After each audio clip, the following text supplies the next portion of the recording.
These companies support the Thom Hartmann Program. They are HelloFresh, the #1 meal kit delivery service. More info at HelloFresh.com, code TOM. The Hidden History of Big Brother in America, How the Death of Privacy and the Rise of Surveillance Threaten Us and Our Democracy by Thom Hartmann. More information at all book outlets.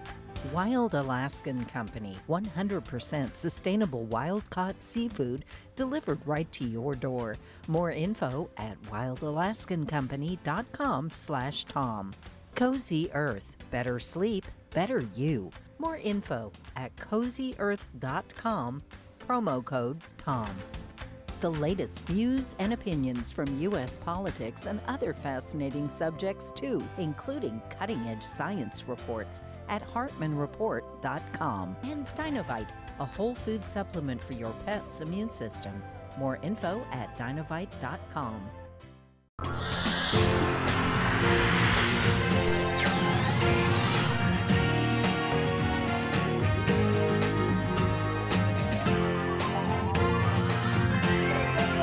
Take life back!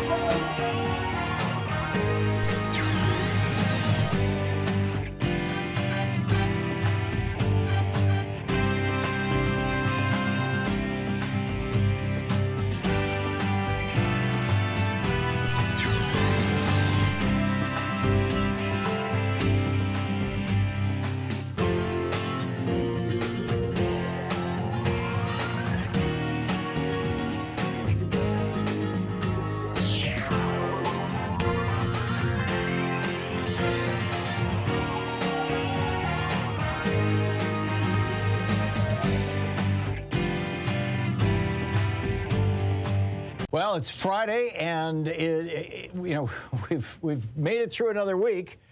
I think this is a good time to remind ourselves, and I have to constantly remind myself of this, but and I think we all should, how resilient we are. You know, how everything that we've been through, you and I and this country and this television network. Of course, we're in pledge drive right now. 877-378-8669 is the phone number. But we made it through 4 years of Donald Trump as president. Frankly, I didn't think we'd make it through. I mean, I was hopeful, I was optimistic, I was pushing every way I could to get through, and I was pretty certain that if he got reelected, we definitely wouldn't make it through. But it was touch and go there. And we made it through 2 years of a pandemic now. And I don't think it's over yet. I think there's another wave coming with this Omicron Delta 2, but it's going to be a small one, and it's mostly going to affect people who are not vaccinated. But, we made it through that. I think that we're going to make it through this war with Ukraine. Sadly, thousands of Ukrainians won't.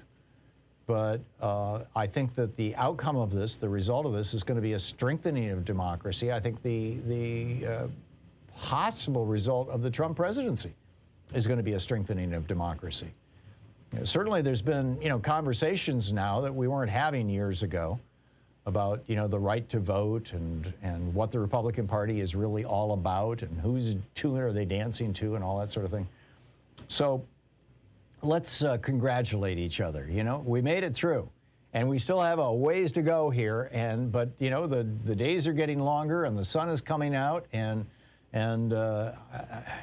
as tough as things are, and as tough as things have been, I really think that there are better times ahead for our nation, for our democracy, and for democracies around the world. And I think that President Zelensky is standing there speaking on behalf of democracies around the world in many regards, which is another reason why I think it's so important that we be supporting them and that we be supporting the voices that are working to maintain this positive, progressive direction. I mean, we have a president now who's put Bernie Sanders is in charge of the Budget Committee in the Senate. It's one of those powerful positions in the Senate. You got President Biden out there talking about Bernie's programs. Build Back Better is Bernie's stuff. How far we have come from even just 5 years ago, when our Democratic nominee was talking about lowering expectations. So I'm real optimistic, actually, and I hope you are too. And I think that one of the things that has helped get us through is our progressive media. And there's not a lot of progressive media in America, but what we have is here and it's still standing. There's some great publications out there, there's some great websites out there, and of course there's Free Speech TV. And that's, we need to be supporting these pillars of democracy that are our progressive media infrastructure, as it were.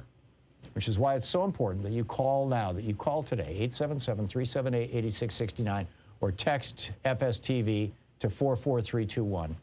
And make your voice heard, make your contribution, have your contribution have an impact, help change the nature and dynamics of what's going on here in the United States, help turn us away from the neo-fascism that we saw represented by the Trump years, and is still being, it's still the dance that the Republicans are doing. Although I suspect after this election this November, well, we'll have to see. I suspect that things are going to get better. So it is the last day of this week of the pledge drive, of the Free Speech TV pledge drive. Please chip in now. We're a little behind on our fundraising, as if you're on the email list, I'm sure you're hearing about. So with a $20 gift, you have your choice of the Free Speech TV clear sticker, or the Free Speech TV bumper sticker, or the I'm a proud student of the Thom Hartmann University bumper sticker. With a $50 gift, there's the Free Speech TV seed bomb, which is really cool. Celebrate Earth Day every day. Some great wildflowers there. With a $75 gift, you have your choice of the Free Speech TV hat or the Free Speech TV mug. With a $100 gift, Free Speech TV will make sure that a tree gets planted in your, on your behalf to help reforest the world, which is a pretty big job and needs to be done. With a $120 gift, we've got The Hidden History of Big Brother in America, my latest book. It just came out this week, and literally the only way to get an autographed copy of this book, unless you live next door to me, is to contribute $120 to Free Speech TV. I'm doing no book signings. I'm not doing any tours. I'm not selling them. I'm not shipping them. Only Free Speech TV has autographed copies of this book. It's the only way to get them. And if you know somebody, you think this would be the perfect Christmas gift for them, or birthday gift, or whatever, might be, like I said, a Christmas gift. It could be months down the road.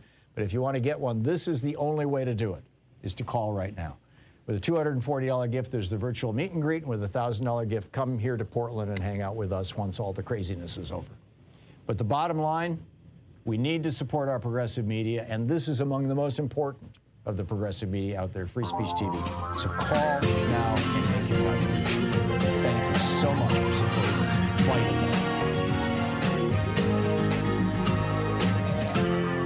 This is the Thom Hartmann Program. Well, happy Friday, TGIF, Shabbat Shalom, Juma Mubarak. It's the end of the week, right? And so it's Anything Goes Friday here on the Thom Hartmann Program. You and me for 3 hours, whatever you'd like to get into. I do have a couple stories I'm going to share with you in the first hour. I want to get into how wannabe strongman Ron DeSantis is deploying the election police. Florida is putting into effect the first election police in the nation. I expect other Republican-run states to jump on board soon as the Republican war on democracy continues apace. Also, Missouri is now suggesting, or at least a lawmaker in Missouri is now suggesting, the death penalty as punishment for getting or giving an abortion. In our second hour, why is Tucker Carlson and why are Fox News becoming stooges for Putin? I'll give you the details on that. Even the New York Times is writing about this on the front page of the paper today. And in our third hour, we have a death cult alert. A GOP political strategist sent a message to the Attorney General of South Dakota after he fatally killed a man in a hit and run and managed to avoid any jail time for it, which is totally bizarre. He was reading an anti-Joe Biden article on his phone while he was driving when he killed this man. But anyhow, the political strategist said, well, at least the guy was a Democrat. And turns out the guy that he killed was a Democrat. So anyhow, we'll get into that in the third hour. But that said, let me just start off with my rant from today's HartmannReport.com.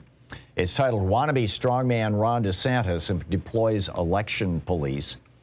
It opens actually with a quote, and the quote is from Donald Trump. Quote, there's a famous statement, sometimes the vote counter is more important than the candidate. Right.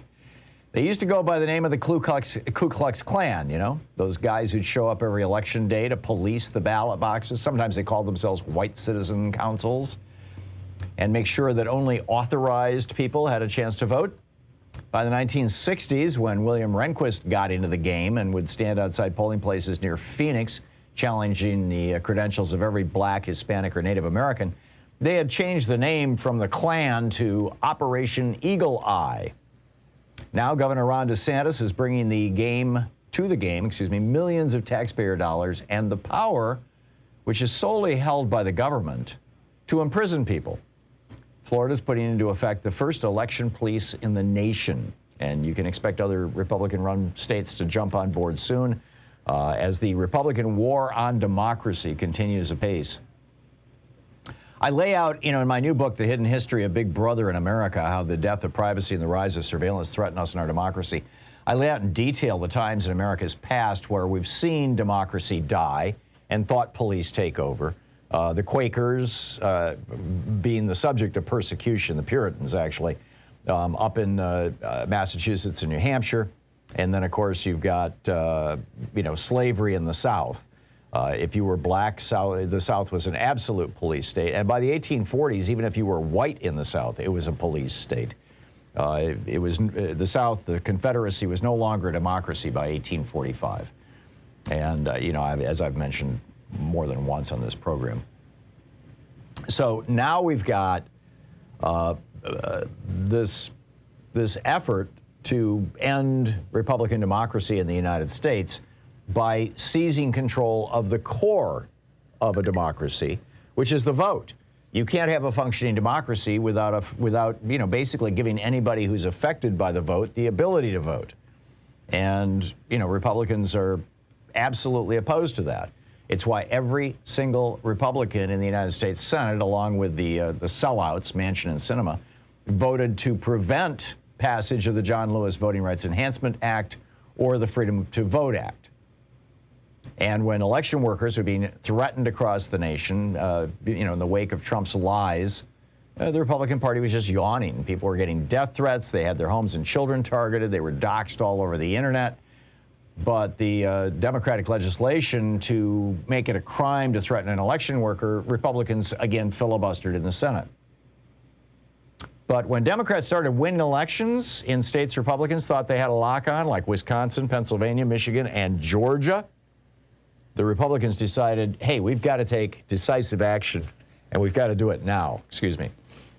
Not to protect the election workers, of course, but to lock down the vote, to make it harder and harder. So they cracked down on voter fraud. The crimes, real serious crimes like voting while black or voting while disabled and needing to mail in on your vote, or voting while a college student on or near a college campus, or voting while caring about Social Security. And now, you've got these so-called poll watchers. The New York Times, this was during the 2020 election, they pointed out that Tea Party-affiliated groups this is a quote. That year, a Tea Party-affiliated group in Houston known as the King Street Patriots sent poll watchers to downtown polling locations. The flood of the mostly white observers into black neighborhoods caused friction and resurfaced not too distant memories when racial intimidation at the polls was commonplace in the South. Two poll watchers stood close to the black voters less than 3 feet away and engaged in what I described as intimidating behavior, wrote one election worker. The Times got that. This is from another election worker. She wrote, and this, again, quoting the New York Times, the behavior in the room changed dramatically in the afternoon. The rage in the room from Republican challengers was like nothing I have ever experienced in my life. Republicans were challenging everything at the two tables I could see. When the ballot envelope was open, they'd say they couldn't see it clearly. When the next envelope was open, they made the same complaint. They objected to every single step down the line for no good reason. And then the New York Times notes, quote, the chaos provided some of the basis for Michigan officials to debate whether to certify the results of the 2020 election. Right. So now Ron DeSantis, up until recently, these so-called poll watchers did not have the power of the state. They did not have the power to arrest people. They did not have the power to imprison people. They didn't have the power to pull out a gun and shoot people. Well, now in Florida, they will. because Ron DeSantis has started the first official office in the United States, state-run office, answers directly to the governor, of election police. Right. You know, the Ukrainians right now are showing us how valiantly people can fight to preserve a democracy. Will Americans have the courage that Manchin and Sinema lack, and the entire GOP party, to stand up to to the Republican war on democracy? I guess we'll have to find out this fall, right? This is when the rubber's going to hit the road. So stay tuned, as they say in the radio business.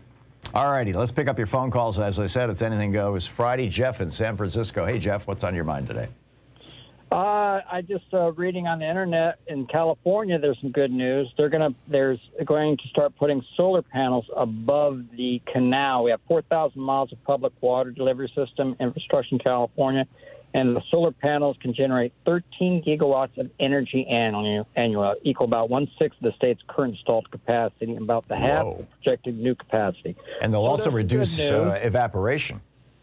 Yeah, that and create energy, save water and make clean energy. So that's kind of positive. And, the Democrats need to come out with these things that we are doing in these blue states and take it to places like Missouri. You've heard of the Lake of the Ozarks, and the water system there is just really bad because sewage. You have all these, we're not, foresaw how they're going to flush these toilets, and so the water's pretty bad. And in California, we're putting cisterns actually in our buildings that are treating this water, gray water, and even black water, which is sewage, and we're right. So we need to bring to the fact that during the Depression, the Bagdell Dam created Lake of the Ozarks. That when you invest in infrastructure, just like the highway system, we create jobs. Yeah. And we create small businesses. It's absolutely true, Jeff. It's absolutely true. So Jeff, thanks for the heads up on that. It's kind of nice. That's very cool. Thank you very much. A little bit of good news here on Anything Goes Friday. We'll be back with more of your calls, 202-808-9925. Right after this, it's 15 minutes past the hour here on the Thom Hartmann Program, occupying the media 3 hours a day, 5 days a week. We're right here.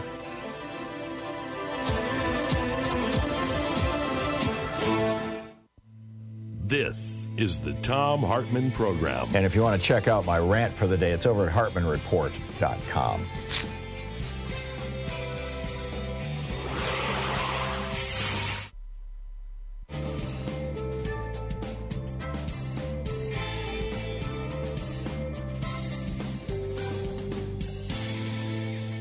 And welcome back. John in Westchester, New York, using the Thom Hartmann app. Hey, John, what's on your mind today?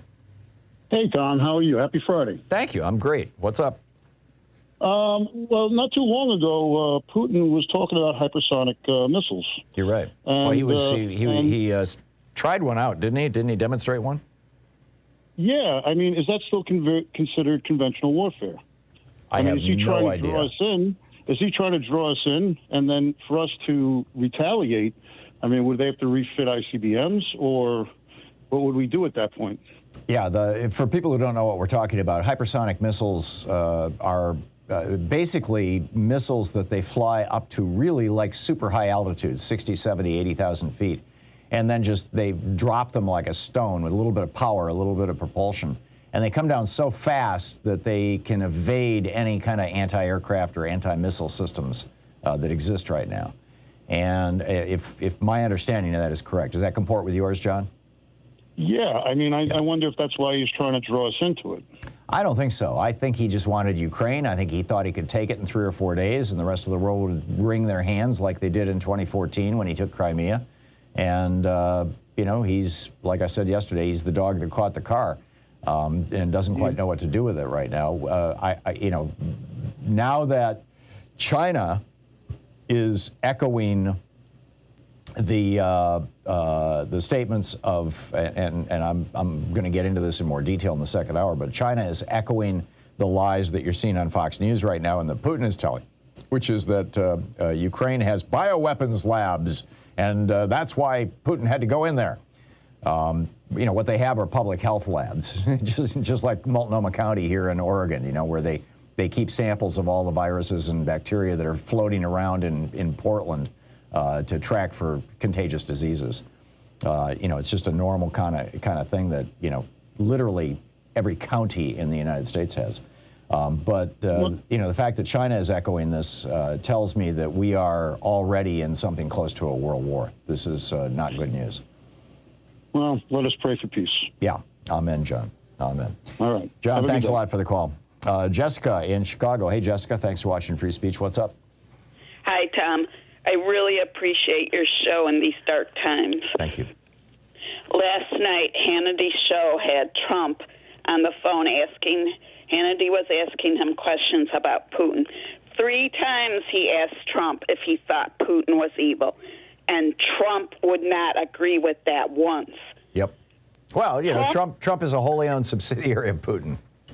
Yeah, Trump said he was his friend, and he said Kim Jong-il was his friend. North Korean dictator was his friend, too. Yep. And then Trump repeatedly said the war would have never happened to Ukraine if he was president. And here's a thought for Hannity. Ask Trump to call his buddy Putin and say, stop already. Okay. And Putin is worse than Hitler right now, and he has decimated the whole entire country of Ukraine.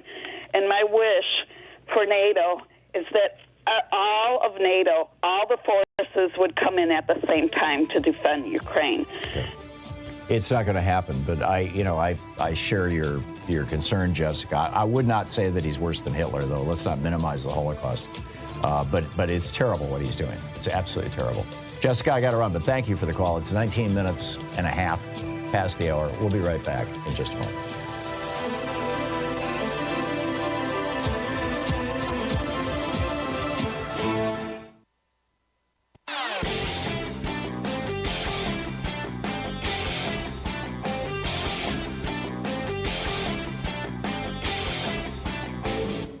Missed my opening rant today? It's usually published over at HartmannReport.com, where you can read it and share it with your friends for free. Check it out, HartmannReport.com. So how do you know which party has the most crooks in it? The Republicans are always saying, oh, those Democrats are soft on crime and, a lot of murders in Democrat-run cities. Well, for the record, first off, red states and red counties have a higher per capita murder rates than do blue states and blue counties. This is just a fact. But secondly, let's look at some of the administrations. The Obama administration had no criminal indictments. The Jimmy Carter administration had 1. The Bill Clinton administration had 2. But what about the Republican administrations? It was 16 for George W. Bush. It was 26 criminal indictments for Ronald Reagan. Richard Nixon's administration had 76 criminal indictments. And of course, the full-time professional rapist and grifter, Donald Trump, he had 215 criminal indictments. So who's really soft on crime? We got a video about it over at ThomHartmann.com. You can check it out.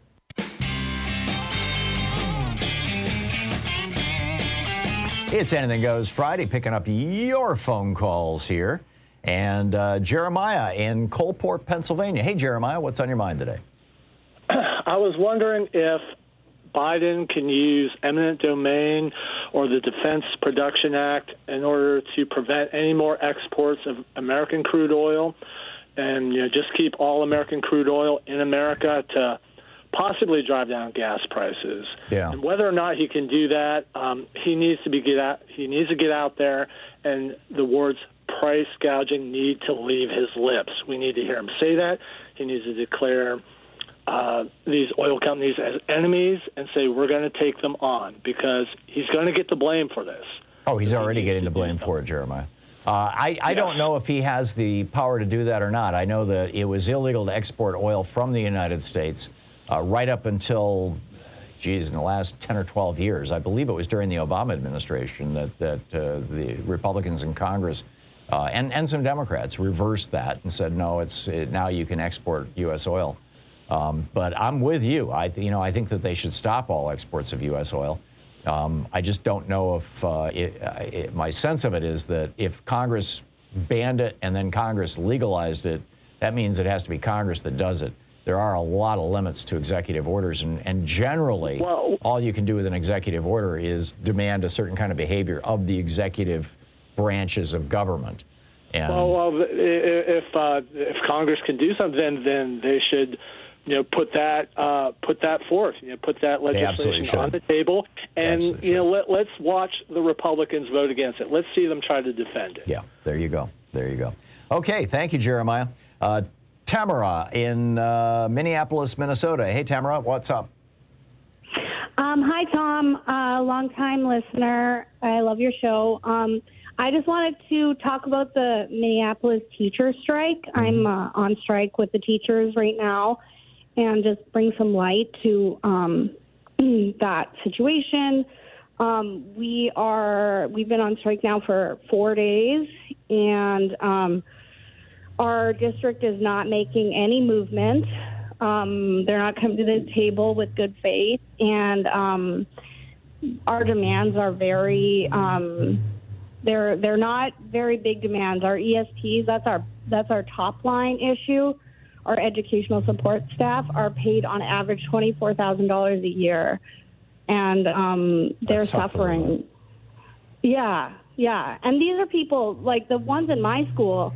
These are not people who are, 1 year there and then they leave and go somewhere else. These are people who've been there for 10 years, 15 years, 25 years even, some of them. And they care about our students. And I just wanted to talk about it so people know that Minneapolis teachers are on strike.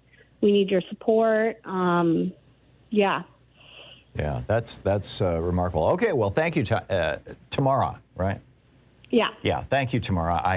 Your message is out there, and hopefully everybody's hearing it. I appreciate it. Tony in Long Beach, California. Hey, Tony, what's on your mind today?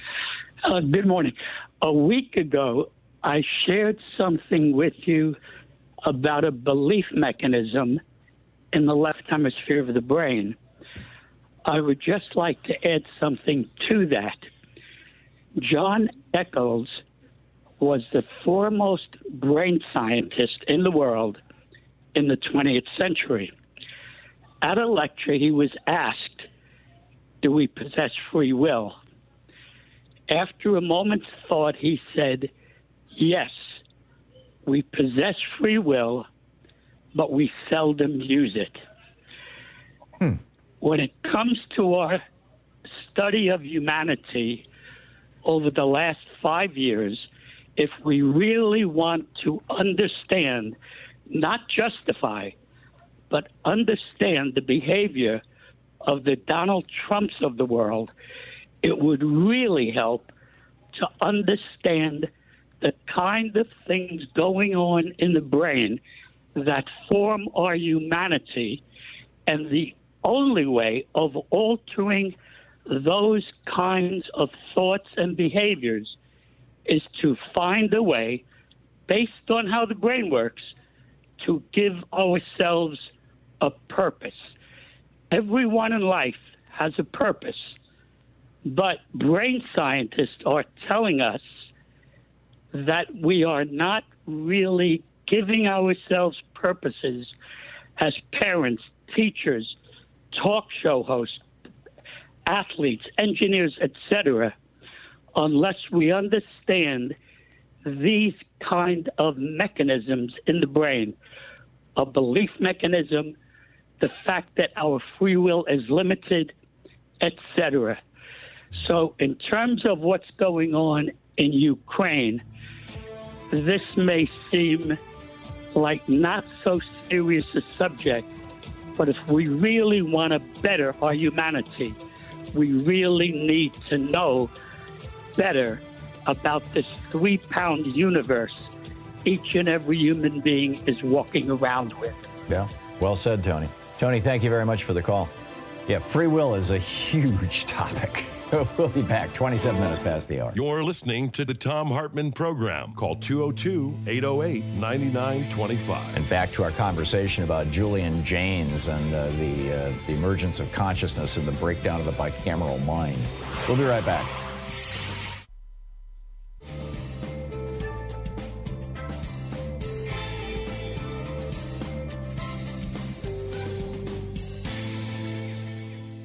Well, it's Friday, and we've made it through another week. I think this is a good time to remind ourselves, and I have to constantly remind myself of this, but and I think we all should, how resilient we are. You know, how everything that we've been through, you and I and this country and this television network. Of course, we're in pledge drive right now. 877-378-8669 is the phone number. But we made it through 4 years of Donald Trump as president. Frankly, I didn't think we'd make it through. I mean, I was hopeful, I was optimistic, I was pushing every way I could to get through, and I was pretty certain that if he got reelected, we definitely wouldn't make it through. But it was touch and go there. And we made it through 2 years of a pandemic now. And I don't think it's over yet. I think there's another wave coming with this Omicron Delta 2, but it's going to be a small one, and it's mostly going to affect people who are not vaccinated. But, we made it through that.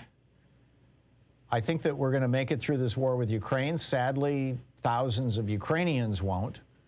But I think that the outcome of this, the result of this, is going to be a strengthening of democracy. I think the possible result of the Trump presidency is going to be a strengthening of democracy.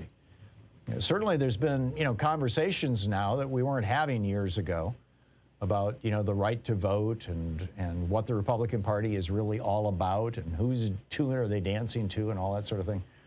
So let's congratulate each other. We made it through, and we still have a ways to go here. But the days are getting longer, and the sun is coming out, and as tough as things are, and as tough as things have been, I really think that there are better times ahead for our nation, for our democracy, and for democracies around the world. And I think that President Zelensky is standing there speaking on behalf of democracies around the world in many regards, which is another reason why I think it's so important that we be supporting them, and that we be supporting the voices that are working to maintain this positive, progressive direction. I mean, we have a president now who's put Bernie Sanders is in charge of the Budget Committee in the Senate. It's one of those powerful positions in the Senate. You got President Biden out there talking about Bernie's programs. Build Back Better is Bernie's stuff. How far we have come from even just 4 or 5 years ago, when our Democratic nominee was talking about lowering expectations. So I'm real optimistic, actually. And I hope you are too. And I think that one of the things that has helped get us through is our progressive media. And there's not a lot of progressive media in America, but what we have is here, and it's still standing. There's some great publications out there. There's some great websites out there. And, of course, there's Free Speech TV.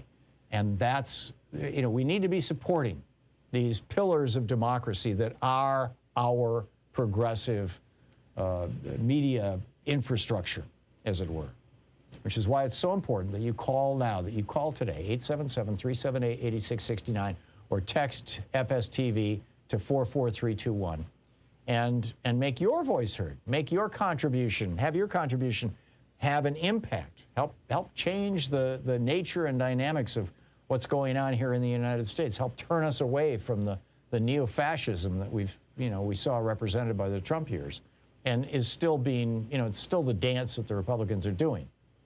Although I suspect after this election this November, well, we'll see, we'll have to see. I suspect that things are going to get better. So it is the last day of this week of the pledge drive, of the Free Speech TV pledge drive. Please chip in now. We're a little behind on our fundraising, as if you're on the email list, I'm sure you're hearing about.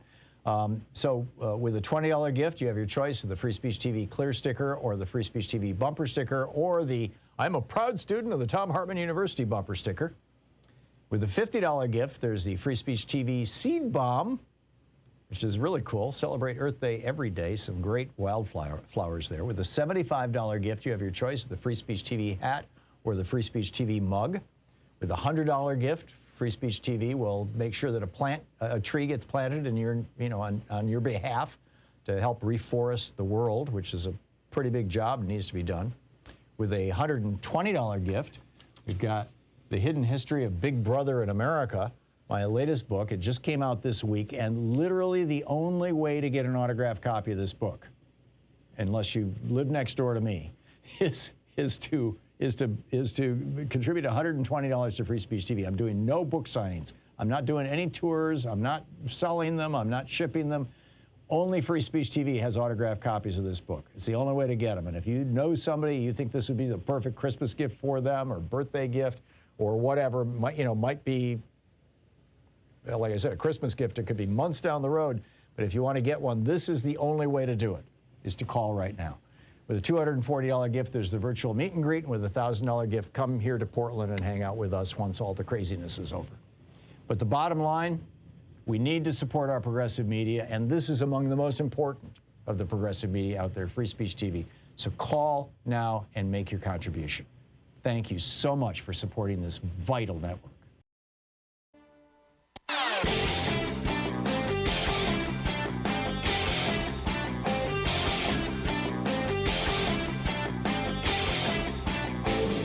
Our 1-hour free podcast recaps our show, and it's available wherever fine podcasts are found. And we have the full 3-hour podcast available over at thomhartmann.com if you want to really support our program.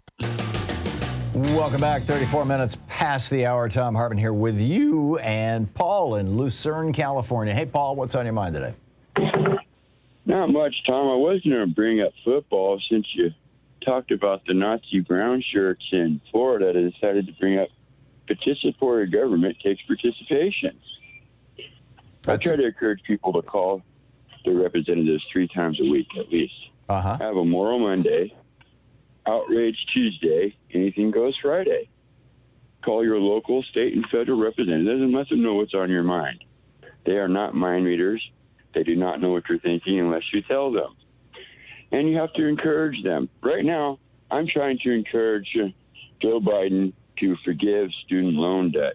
And I'm claiming if he forgives student loan debt, that's going to energize the grassroots of America. And Bernie Sanders proved grassroots campaigns can raise enough money to compete in today's political climate. Yeah, so did Barack Obama. If Joe Biden was to do this, he's going to energize a tremendous base.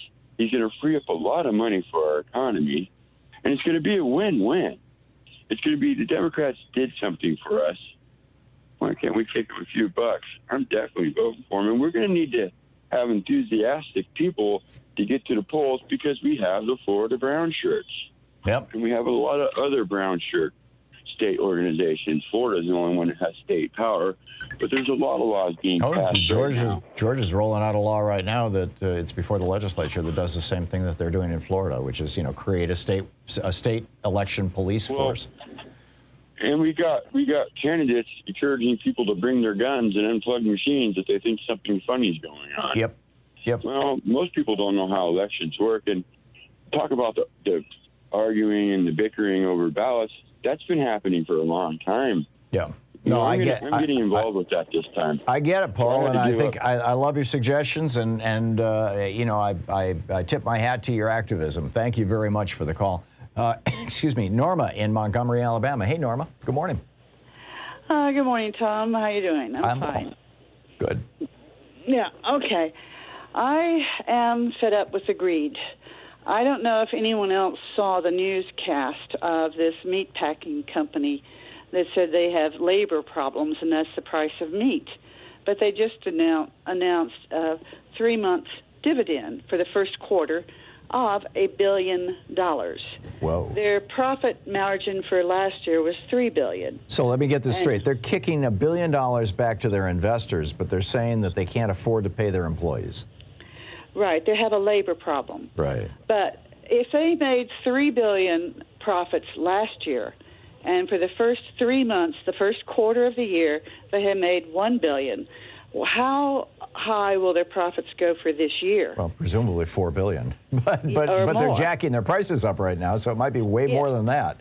I mean, this is happening all across corporate America right now, Norma. We've got corporation after corporation declaring that they have never been more profitable. Oh, and by the way, we have to raise prices. Yes. Well, if you do the math, Yeah, you say divide the 3 months into $1 billion. That's $333 million a month. 30 days into a month, that's over $10 million a day in profit. Yeah. And if we don't do something about the greed, people can't feed their families. You know, we have discount stores here, and people are buying cheap food at something like Dollar General, lunch meat and bread to feed their kids. Yeah. They're nothing nutritional. Yeah. No, it's not. And if this keeps on, we're going to see people beating on our representatives' doors, demanding a basic income, which Congress does not want to hear about. Actually, I think what you're going to see is you're going to see Republicans getting elected. Here's what I think is going on, Norma, and I'll tell you right up front. This may well be just some nutty conspiracy theory, but I don't think so. Almost all of these major monopolistic corporations that control all these sectors of American business, whether it's airlines or pharma or meatpacking or processed foods or fast food or restaurants or hotels or energy or entertainment or cable TV or just go on and on. There's virtually there is I can't think of a single major sector of our economy that's not basically locked down by a maximum of 4 to 5 companies that operate in concert like a monopoly, like an oligopoly. And they're all members of the U.S. Chamber of Commerce, and the U.S. Chamber of Commerce is aggressively supportive of Republicans and aggressively opposed to Democrats, and has been for the better part of 4 decades. And they're members of the Federal Society also. Right. And so I think that what they're doing, what they're saying to each other right now in the corporate boardrooms, and they're as much as saying it on the pages of the Financial Times, is, hey, there's a Democrat in the White House. Democrats control the House and Senate. Now is the time to jack your prices as high as you can, as fast as you can. The Democrats will take the blame for what looks like inflation. We'll take the profits and laugh all the way home. And then when a Republican comes into office, we'll go back to being reasonable. That's what I think is going on, Norma. I've never seen prices go down, Tom. Yeah. The other day, a guy said he saw 15 cents a gallon. Yeah. Yeah. Well, I can remember the day it went from 18 to 22, and my father almost killed a gas station owner if my mother hadn't pulled him off. But this has got to stop, and we don't even. Our Congress is owned by these corporations, yes. And until people wake up, we have got to keep walking and talking and teaching people. I don't leave the door without talking to at least 2 or 3 people every day about what is going on. And I teach the Powell Memorandum. I teach Pennsylvania Coal versus Mahan. You can't interfere with a corporation's right to make a profit. I tell people you can't come to Alabama and go off grid, because then you're depriving Alabama power of a income. If you put up a solar panel, you have to pay a fee every year. Wind towers are illegal in Alabama. Wow. We just had a hike in Alabama Power. We had a hike in Spire, which used to be Alabama Gasco. We are getting a hike in water. We're getting a hike in the new sewer company that's coming in next month. Yeah, and so how can people continue to pay more to every one of these corporations and still survive? Right. Are we all supposed to just give up and be homeless serfs and destroy the United States? Well, no, I think they want you to stop short of that, because they want you to continue buying their products. But they do like it when you live on the edge of poverty, because then you're a more compliant workforce. I mean, it's just that simple. It's very straightforward. Being compliant and complacent is killing the United States. Yeah, no, I agree. None of these corporations are actually owned by U.S. companies. They're all international, and I think their point is to destroy the United States through poverty. Well, or just drain us dry. But, point taken. Norma, thank you very much. Deborah in Denver. Hey, Deborah, what's up? Hi, Tom. I'm watching you on YouTube. Oh, thank you. I just wanted to ask you what you think about this idea. Why not have a non-NATO country do the no-fly zone, like Australia, China, Israel, India? Well, China has thrown in with Russia. Call it a humanitarian effort. I'm sorry. Go ahead. Go ahead. Oh, I was just saying, if we call it a humanitarian effort, and that way, this war continues, but it's a humanitarian effort, right. And it would throw a wrench in Putin's plans, I think. China has thrown in with Putin. They're now echoing this lie that the reason Putin is invading Ukraine is because there are bioweapons. I know, but we there. can convince them. We can convince them to be peacemakers. I'm not holding my breath. And India, Modi in India is a wannabe fascist, and he's refusing to condemn Putin. Of course, he's got his own problems in Kashmir. Well, we can't count on those two then. No, we can't. What about anybody else? I mean, as a humanitarian effort. If anybody else tried to do something like that to enforce a no-fly zone, they would have to do it out of a NATO country. They'd have to base it out of a NATO country.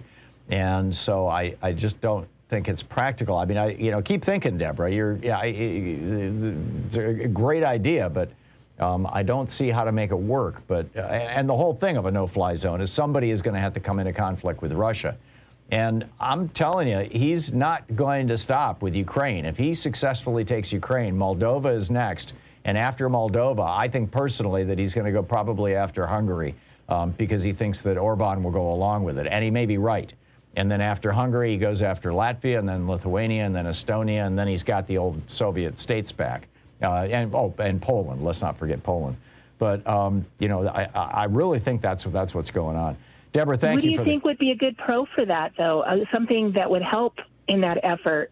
I don't know. I mean, we are on the verge of World War III here, and there are people, rational, reasonable people, who are arguing we are already in World War III right now, and it just hasn't extended itself beyond the borders of Ukraine. But it will, and I'm not quite that freaked out or pessimistic or whatever the appropriate word is, but I certainly see the logic of it. I totally get it, and it's a tough one. It's a real tough one. Deborah, thank you so much for the call, and keep thinking. Keep thinking. We need good thinkers like you, Deborah. 44 minutes past the hour. We'll be back with more of your calls here on Anything Goes Friday. How do you think this thing is going to play out? Do you think we're in World War III? I just don't see an out for Putin right now, and that concerns me. You're listening to Thom Hartmann. Visit ThomHartmann.com for audio and video archive. Frankly, it looks to me increasingly like the only out is going to be for Putin's own people to basically replace him with somebody else.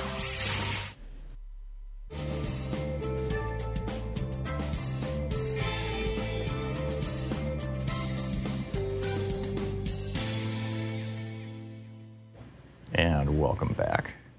Patrick in Seaside, California. Hey, Patrick, what's on your mind today? Hey, Tom, I got basically one question, but it has about 4 parts, and it's all related to protecting our democracy and our right to vote. Part A, shouldn't the Justice Department have brought multiple lawsuits against every Republican state? I think they've only done a few. Every Republican state that's passing these anti-voting laws. Part B, if Merrick Garland does not indict Trump before Election Day or like by the end of the summer, isn't that going to be too late? And are they going to do anything about the voting police in Florida? Part C, barring any executive orders. Let's take these one at a time, Patrick, because I'm not making notes. What was your first point? Shouldn't the Justice Department be suing every Republican state that's passing these anti-voting laws? Yes, absolutely. And I'm losing my place here. I've got it written down. And are they going to be challenged? Are they going to be challenging the voting police in Florida? I would be very surprised if anybody challenged that. And by the way, the most of the successful lawsuits against these state laws that involve either gerrymandering or efforts to suppress the vote have not been launched by the Justice Department. They've been launched by Mark Elias and nonprofits that shouldn't the Justice Department be a lot more aggressive? I think they should, but I don't run the Justice Department. Okay, so then the next part of the question was if Merrick Garland does not indict. By the way, Patrick, apropos of my last, or to my last answer, the Justice Department can only enforce laws that actually exist, and the For the People Act, or the Freedom to Vote Act. Well, the For the People Act also. But the Freedom to Vote Act and the John Lewis Voting Rights Enhancement Act, which were both shot down by Manchin, Sinema, and every single Republican in the U.S. Senate, those laws would have given the Justice Department the power to sue these Republican states for their voter suppression laws. But right now, I don't think that they have the power to do that in most cases. So that's why they're not suing every state. Correct. Now, if Garland doesn't indict Trump before Election Day, isn't it going to be too late? Too late for what? Well, I mean, if the Republicans steal back the House and Senate by large margins, I would, think that it's a moot They're point. not going He's to not steal going to be back able the to do it in Justice the last Department. 2 years of. And Garland has been very, very clear that he's going to follow this through to the end, and he's going to get everybody involved in this, which I think would presumably include Trump. So, even if they shut down the January 6th committee in January when, if the Republicans take the House, which is quite likely, actually, then, that work can continue in the Justice Department. The last two parts quickly, barring any executive orders by President Biden, I think he should be talking more about this and aggressively. So should the Democrats. And the last part is, I think the Democrats need to label this the Republican war on democracy, and they need to promote that meme. The last part is, are there going to be any countermeasures to prevent people being, beaten up or threatened by thugs at the polls this election? Oh, this is exactly what Republicans want. So I'm expecting to see a lot of that this election. I have one quick thing to add. I had a weird dream before I woke up, and I was in a political science course, and some guy who's a big, large Republican, I'm 6'1", he's like 6'4", about 500 pounds. He was saying that it's people of color and minorities that are trying to steal the vote. And I said, really? And then I just tried to bring the whole class in it, and he was chasing me around the room, and I'm like, come on, man, I would love to send you to jail. I would love jail. Yeah. Patrick, I got to run. I'm sorry. Save us all from dreams like that.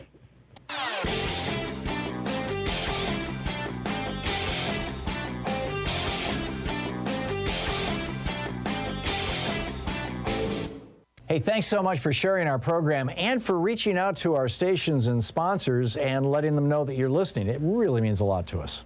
An amazing story out of New Hampshire. The state legislature, this was after in Virginia, the new governor, Glenn Youngkin, who ran as I'm not Donald Trump, and then immediately put up a tip line for parents to turn in for parents to report their kids' teachers if they say something subversive. Now in New Hampshire, they've got a law that prohibits the dissemination of certain divisive concepts related to sex and race. Those divisive concepts being that people could be unconsciously racist. A conservative moms group has put up a $500 bounty in New Hampshire for the first person who could destroy the reputation and career of a teacher using this new law. So the teachers union sued the state of New Hampshire, and now the Republicans in New Hampshire, who control the state, are fighting back by putting up a new law that is going to require teachers to take a loyalty oath and ban any, quote, any negative account or representation of the founding and history of the U.S. It's nuts. There's a video about it over at thomhartmann.com. Check it out. Welcome back. Picking up your phone calls here on Anything Goes Friday. And Maverick in Edmonds, Washington. Hey, Maverick, what's on your mind today? Excuse me. Hey, Tom. Good morning, and I hope the rest of your show carries on the momentum of all the great calls you got in the first hour. It's really fantastic. Thank you. I'm calling because I want to talk about Ukraine. Mm-hmm. This has been on my mind every waking hour and even in my dreams, this disaster that's happening over there. Growing up in Chicago and living out in Seattle area now, there's a lot of Ukrainian people out here. I love them. Food. And I wanted to, before I tell you what I think my plan is for the action we should take against Vlad the Poisoner, I want to share an aphorism that relates to it. It was really brilliant, and I think your audience might appreciate it. And it goes like this. If you sacrifice what's true and what's right to feed the wolves you run with, the day you stop feeding them is the day they turn around and eat you. Yeah, it's like Hunter Thompson's paraphrasing Jefferson, saying we have the wolf by the ears and we don't know what to do with him. We can't let him go. All right. Yeah. So I know you got a lot of callers coming on. So what I think we should have done is we should have, as soon as Putin started amassing all those people, we should have done the same. Us and NATO. Yeah. Amassed the equal amount of troops right on the border, not taking aggressive action, but shown that we are ready. And now that it's too late for that, I think we got to act. We've got 95% of the world is on our side. And by our, I mean NATO, democracy and freedom. Actually, it's not 95%, Maverick. You got, 1.5 billion people in China. China's taking Putin's side. You got over 1 billion people in India. Modi is taking Putin's side.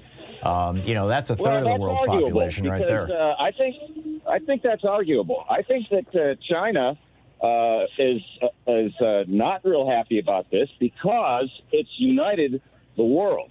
And I get that, and I don't disagree. But yet, yesterday, China came out. They're using their social media. They're using their propaganda systems to promote this idea that Putin is invading Ukraine because there's biolabs there, and there aren't. There are the equivalent of county health department labs there. That's it. Fair enough, but at some point, like you always say, you got to punch the bully in the nose. Yeah. And the time has come.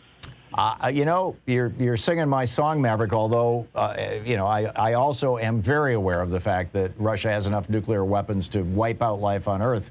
And, we've got to be very, very careful around that. Maverick, thank you for the call. Marie in Atlanta, Georgia. Hey, Marie, what's on your mind today? Hey there, Tom. Thanks for taking my call.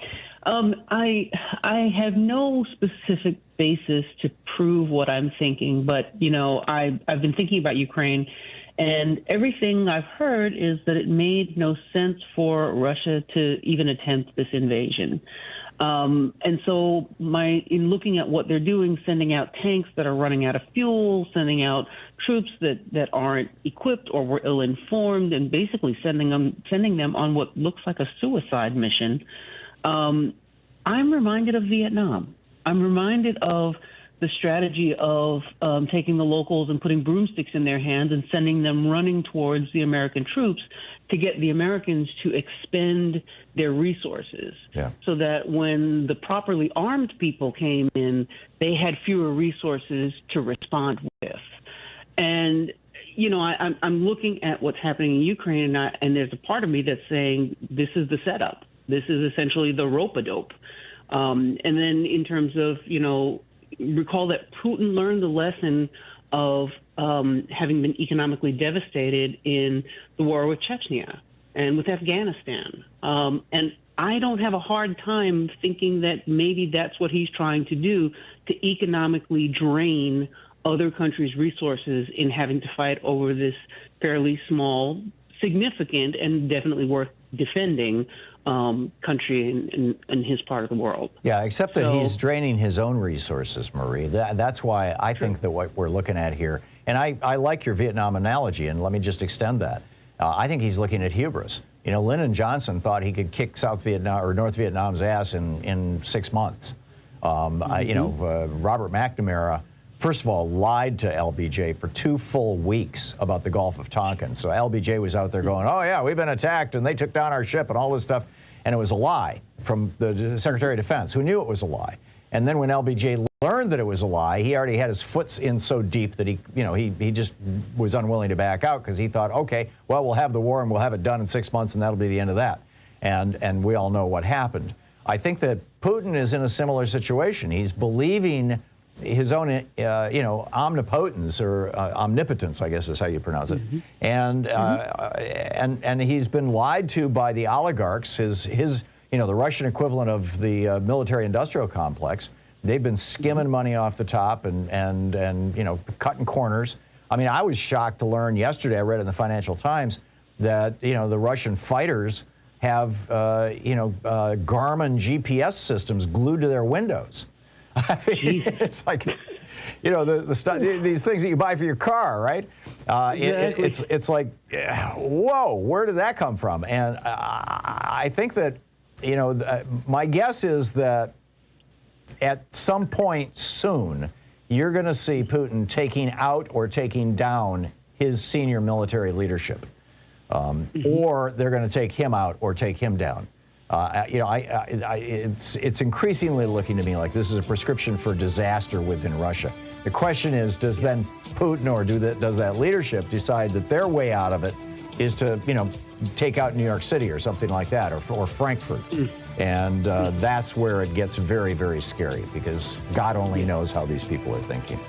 Maria, I got to run, but thank you for the call. I appreciate your thoughts, and I like your Vietnam suggestion. It was brilliant. Thank you.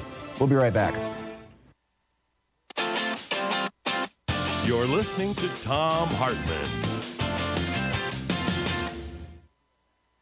These companies support the Thom Hartmann Program. They are HelloFresh, the #1 meal kit delivery service. More info at HelloFresh.com, code TOM. The Hidden History of Big Brother in America, How the Death of Privacy and the Rise of Surveillance Threaten Us and Our Democracy by Thom Hartmann. More information at all book outlets.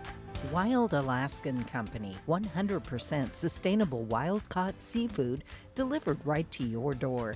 More info at wildalaskancompany.com/Tom. Cozy Earth, better sleep, better you. More info at cozyearth.com, promo code TOM. The latest views and opinions from U.S. politics and other fascinating subjects too, including cutting-edge science reports at hartmanreport.com. And Dinovite, a whole food supplement for your pet's immune system. More info at dinovite.com.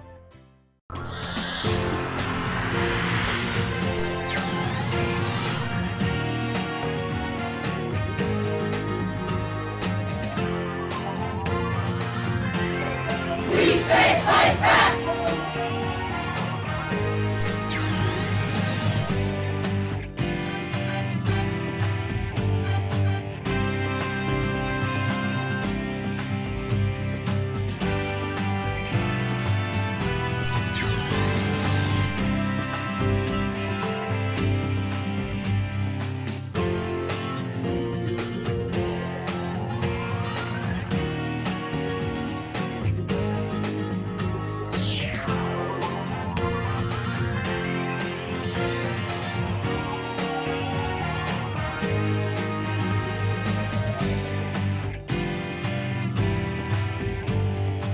Well, it's Friday, and we've made it through another week.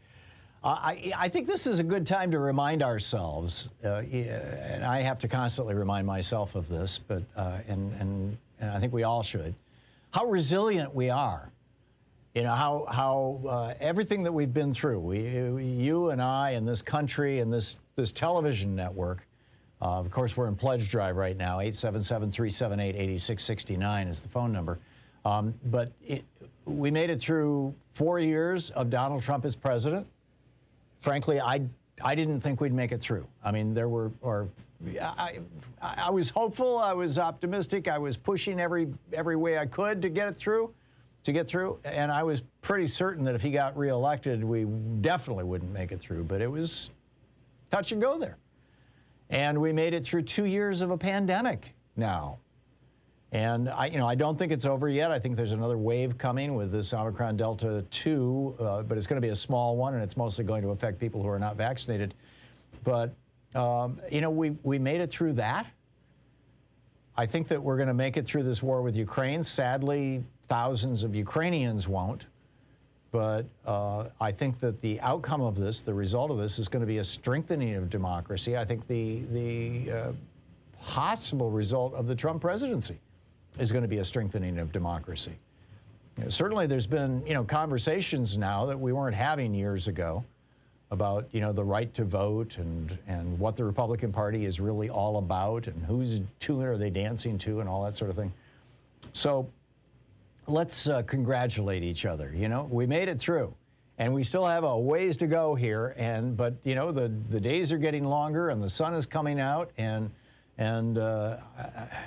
as tough as things are, and as tough as things have been, I really think that there are better times ahead for our nation, for our democracy, and for democracies around the world. And I think that President Zelensky is standing there speaking on behalf of democracies around the world in many regards, which is another reason why I think it's so important that we be supporting them and that we be supporting the voices that are working to maintain this positive, progressive direction. I mean, we have a president now who's put Bernie Sanders is in charge of the Budget Committee in the Senate. It's one of those powerful positions in the Senate. You got President Biden out there talking about Bernie's programs. Build Back Better is Bernie's stuff. How far we have come from even just 4 or 5 years ago, when our Democratic nominee was talking about lowering expectations. So I'm real optimistic, actually, and I hope you are too. And I think that one of the things that has helped get us through is our progressive media. And there's not a lot of progressive media in America, but what we have is here and it's still standing. There's some great publications out there. There's some great websites out there. And, of course, there's Free Speech TV. And that's, we need to be supporting these pillars of democracy that are our progressive media infrastructure, as it were, which is why it's so important that you call now, that you call today, 877-378-8669, or text FSTV to 44321.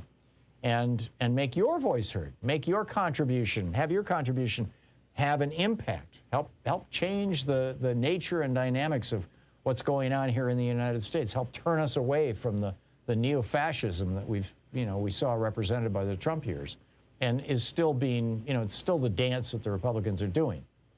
Although I suspect after this election this November, well, we'll see, we'll have to see. I suspect that things are going to get better. So, it is the last day of this week of the pledge drive, of the Free Speech TV pledge drive. Please chip in now. We're a little behind on our fundraising, as if you're on the email list, I'm sure you're hearing about. So with a $20 gift, you have your choice of the Free Speech TV clear sticker or the Free Speech TV bumper sticker or the I'm a proud student of the Thom Hartmann University bumper sticker. With a $50 gift, there's the Free Speech TV seed bomb, which is really cool. Celebrate Earth Day every day. Some great wildflowers there. With a $75 gift, you have your choice of the Free Speech TV hat or the Free Speech TV mug. With a $100 gift, Free Speech TV will make sure that a tree gets planted in your, on your behalf to help reforest the world, which is a pretty big job and needs to be done. With a $120 gift, we've got The Hidden History of Big Brother in America, my latest book. It just came out this week, and literally the only way to get an autographed copy of this book, unless you live next door to me, is to contribute $120 to Free Speech TV. I'm doing no book signings. I'm not doing any tours. I'm not selling them. I'm not shipping them. Only Free Speech TV has autographed copies of this book. It's the only way to get them. And if you know somebody, you think this would be the perfect Christmas gift for them or birthday gift or whatever, might be, like I said, a Christmas gift. It could be months down the road. But if you want to get one, this is the only way to do it, is to call right now. With a $240 gift, there's the virtual meet and greet. And with a $1,000 gift, come here to Portland and hang out with us once all the craziness is over. But the bottom line, we need to support our progressive media. And this is among the most important of the progressive media out there, Free Speech TV. So call now and make your contribution. Thank you so much for supporting this vital network.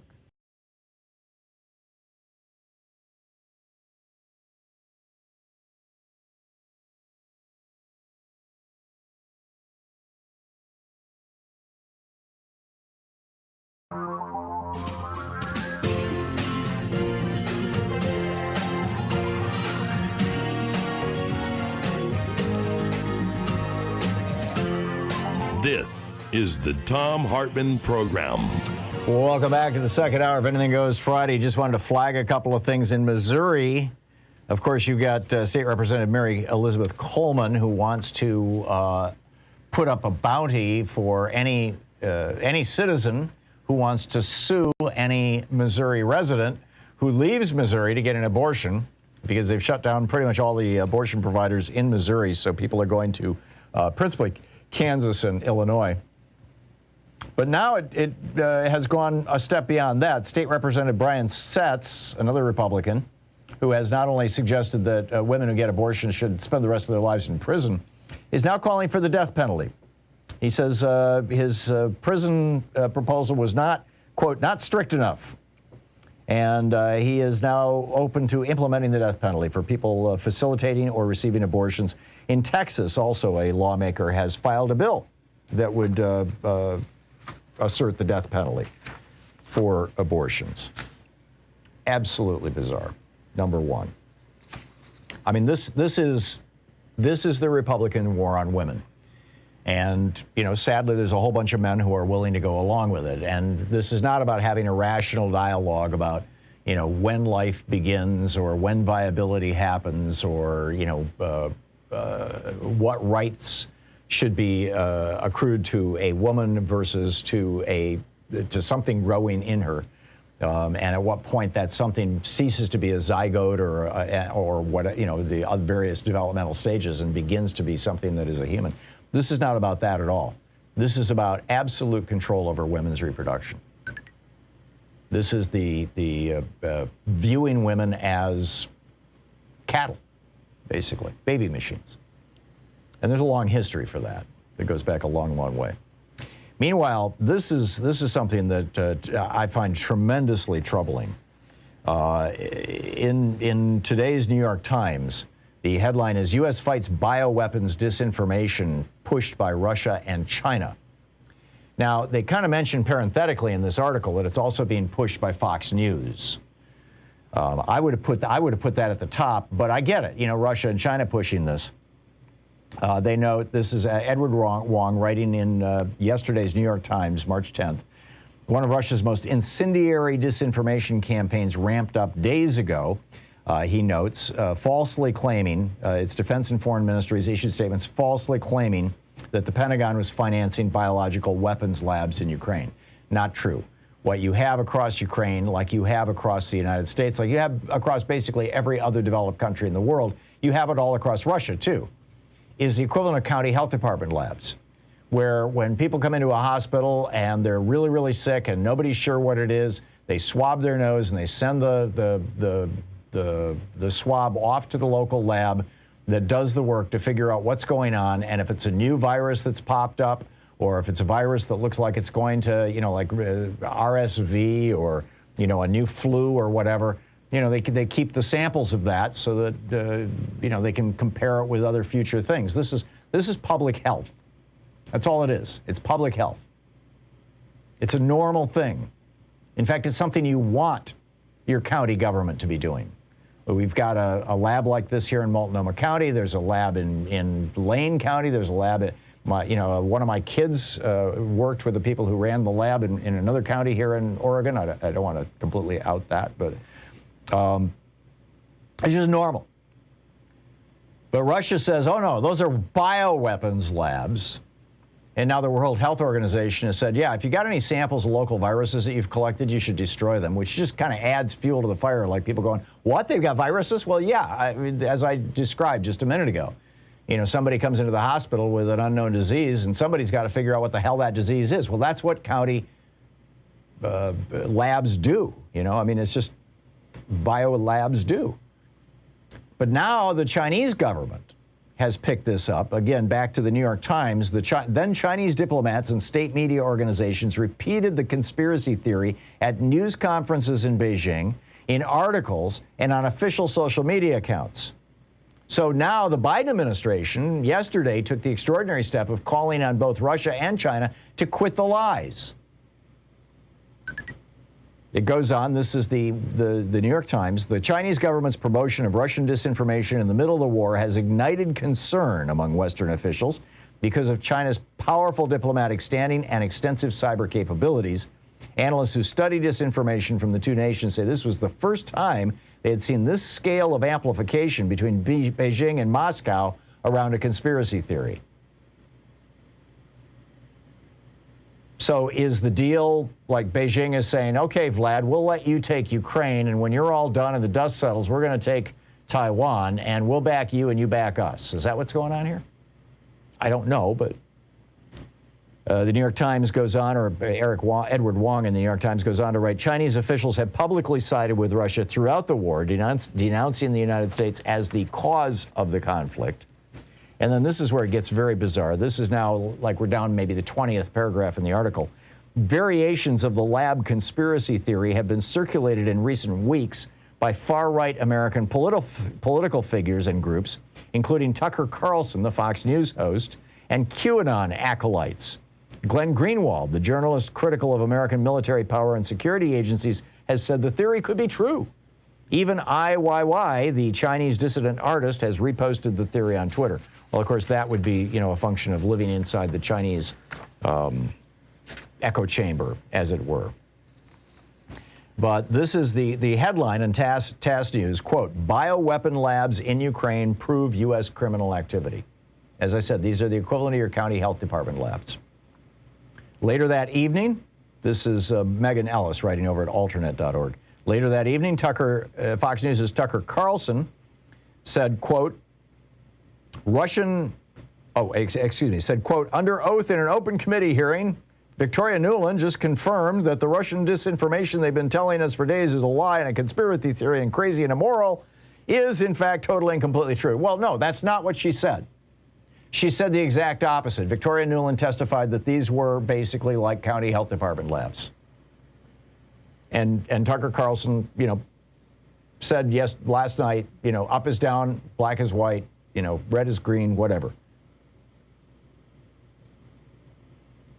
Kessler, Glenn Kessler, who is pointing this out, said, quote, Russian disinformation often begins with a speck of fact, which is then twisted into a full-blown conspiracy theory.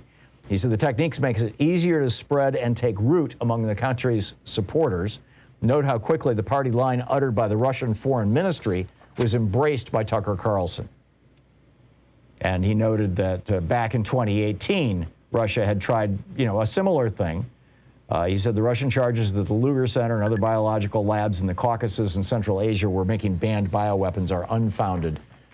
This is not the first time they've tried to roll this out, but this is the first time that Fox News has gone for it, hook, line, and sinker. It's just breathtaking. Andrew Weber, the former Assistant Secretary of Defense for Nuclear, Chemical, and Biological Defense Programs during the Obama administration, told Dan Abrams, the guy who owns Mediaite, that the labs are research facilities just like the ones operated by county health departments, which is what, as I said, Victoria Nuland testified before Congress. He said, quote, they function just like your county public health lab. They monitor for infectious disease outbreaks. They're sort of a smaller version of the CDC. And indeed, the United States government has been supporting these laboratories since 2005, so that in order that they have a better system of detecting and responding to infectious disease outbreaks. Abrams says, is there anything nefarious or secretive? Weber says no. They're internationally monitored. He said these labs have culture collections from the endemic viruses and bacteria that are circulating in these areas. And then, goes on to say, so because of fear of a Russian military attack, the prudent thing would be to destroy these culture collections, which, of course, is what gets Tucker Carlson going. It's just, he adds, this is KGB-style disinformation. Right. So it's 15 minutes past the hour. It's Anything Goes Friday. We're picking up your phone calls and whatever you want to talk about. I'm done with my my rants, I think, for most of the day. Well, I've got a death cult alert for you in our third hour. We'll get to that. But I'll pick up your phone calls on the other side of this. It's the Thom Hartmann Program, talk media for the sane among us. Yes, there are some of us still here. We'll be right back with our ongoing conversation on Anything Goes Friday. This is the Thom Hartmann Program. We'll be right back here in the place where despair is not an option.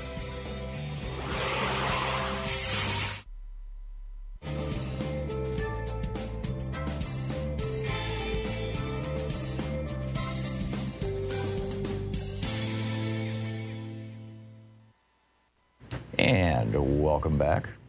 Richard in Palm Springs. Hey, Richard, what's on your mind today? Hi, Tom. How are you? I'm well. What's on your mind? Well, I am a student of Professor Thom Hartmann's Analytical and Critical Thinking School. Okay. And I attend every day, and I agree with you that there's no reason for North Korea or Iran to think that we're going to hold up any kind of a deal with them watching what's going on in the Ukraine. Right. And our excuse for not helping Ukraine and backing up what we told them is that Russia has nuclear weapons and we can't afford to escalate. Right. And every time we say that, we say to countries that have, that are kind of halfway through becoming fully developed countries, countries like Kenya or Nigeria in Africa or Malaysia or, I'm running out of countries, or Brazil, that, hey, if you really want to punch above your weight, get yourself some nuclear weapons. We're basically just promoting the idea of nuclear proliferation.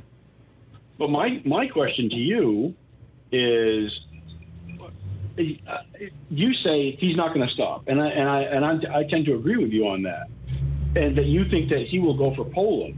Well, Poland is part of NATO, right? But don't you think that we're still going to say, well, he's still got nuclear weapons, so screw NATO, we're not helping you either? No, I mean, well, that's not what that changed the deal. That's not what Vice President Harris said this morning in Romania. I mean, she came right out and said, we, the United States of America, will defend every inch of NATO territory. Understood. She I just said don't see unambiguously. how. But that's still going to be escalating, and he still has the nuclear weapon. So it will. I guess I'm trying to figure out. That's why I think we're on the verge of World War III here, Richard. Yeah, you're probably right. Yep. Thank you, Tom. Yeah, you're welcome. I mean, it's not good news, but yeah, you're welcome. Robert in Caspian, Michigan. Hey, Robert, what's up? Tom, good morning. Hey. Good afternoon, I should say. 18 afternoon. There you go. And welcome to World War III, economically. This Trump character has got me puzzled really bad. And I'm up here in this little small town of Caspian in northern Michigan, and I'm surrounded by Trump supporters like you wouldn't believe. Yeah. And Trump was right. He loves the uneducated people. And there's a lot of uneducated people up here, and they're brainwashed. And, he said, we love the uneducated. I love the uneducated. He did. I mean, he literally said that. And I mentioned that to a few people, and boy, they get mad because they don't pay attention the way I like to pay attention. And after that, I mean, I just cut off all communications with anybody around here completely. Yeah. And now, after Trump is gone, it's really gotten really bad. I mean, they're out for revenge, and they're very vengeful. And they are bullies around here, too. They're very intimidated people. I moved up here from Detroit to retire, and I just couldn't believe the intimidation they were trying to pull on me. Yeah. But anyway, to get back, Trump makes Nixon look like an angel. Yeah. Yeah, he makes Nixon look like a statesman, that's for sure. And in some ways, Nixon was a statesman, arguably. It's just incredible the way how Trump was running this stuff, man. Yeah. And I still think Trump, and I'd like to know why he didn't come in right away when Trump and Putin was having that secret conversation and demanded that you cannot do that, Trump. Yeah. Well, a lot of people were very upset about that, Robert. Robert, I got to run. Thanks for.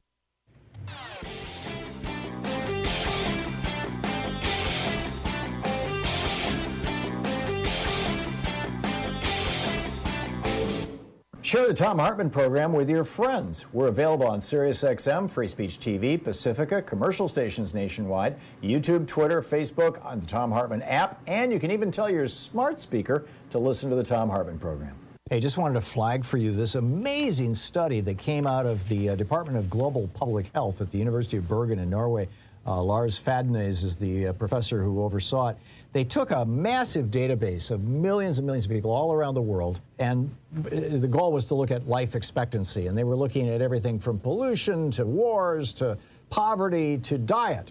And because there was so much data and such a large population base, they were able to separate out individual pieces. And what they found, and just looking at the diet piece of this, what they found was that going with what you and I might call the Mediterranean diet, they don't call it that in the study. What they basically say is no red meat, very little dairy, lots of fish, nuts, legumes as the principal protein sources, and lots of fresh fruits and veggies would add 10 years of lifespan to the typical 20-year-old and 8 years of lifespan to the typical 60-year-old.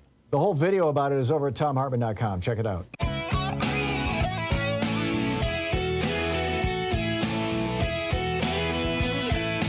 So it's Anything Goes Friday, picking up your phone calls. David in Lidditz, Pennsylvania. Am I saying that right, David? That is correct. That could be a very dangerous word, yes. Okay, what's up? I'm a longtime listener on Sirius and free speech viewer and recent contributor, and looking forward to your Big Brother book. Great, thank you. My main point here is I live in kind of a right-wing area in Lancaster County. Been dealing with that for most of my life. It's a hotbed of right-wing activity, like the Proud Boys had gathered in southern Lancaster County before the insurrection. But I've been gritting my teeth lately, and I thought, this is the place to come to ungrit. And I think Republicans have no shame here in Pennsylvania, and they're winning most local elections like school board and so on recently. Even this Eugene Pascal just bowed out against Scott Perry for U.S. representative because of the new gerrymandering that was set up. And we also have two insurrection supporters who are in state government, Doug Mastriano, I guess you know his name. Yep. And Russ Diamond, a local, who was just here at a local bar getting signatures. Both of them are running for the Republican slot for governor around here. So it's active like crazy around here. And my main gripe, and I wanted to call you about this because I got so angry in the last couple of weeks that the candidate for one of the Republican candidates besides Dr. Oz, for Senate, David McCormick, has been running a commercial on our local NBC station, WGAL, just outrightly playing the chant, "Let's go Brandon," over and over again. At the 6 o'clock news, I can time it, 6:20 every night.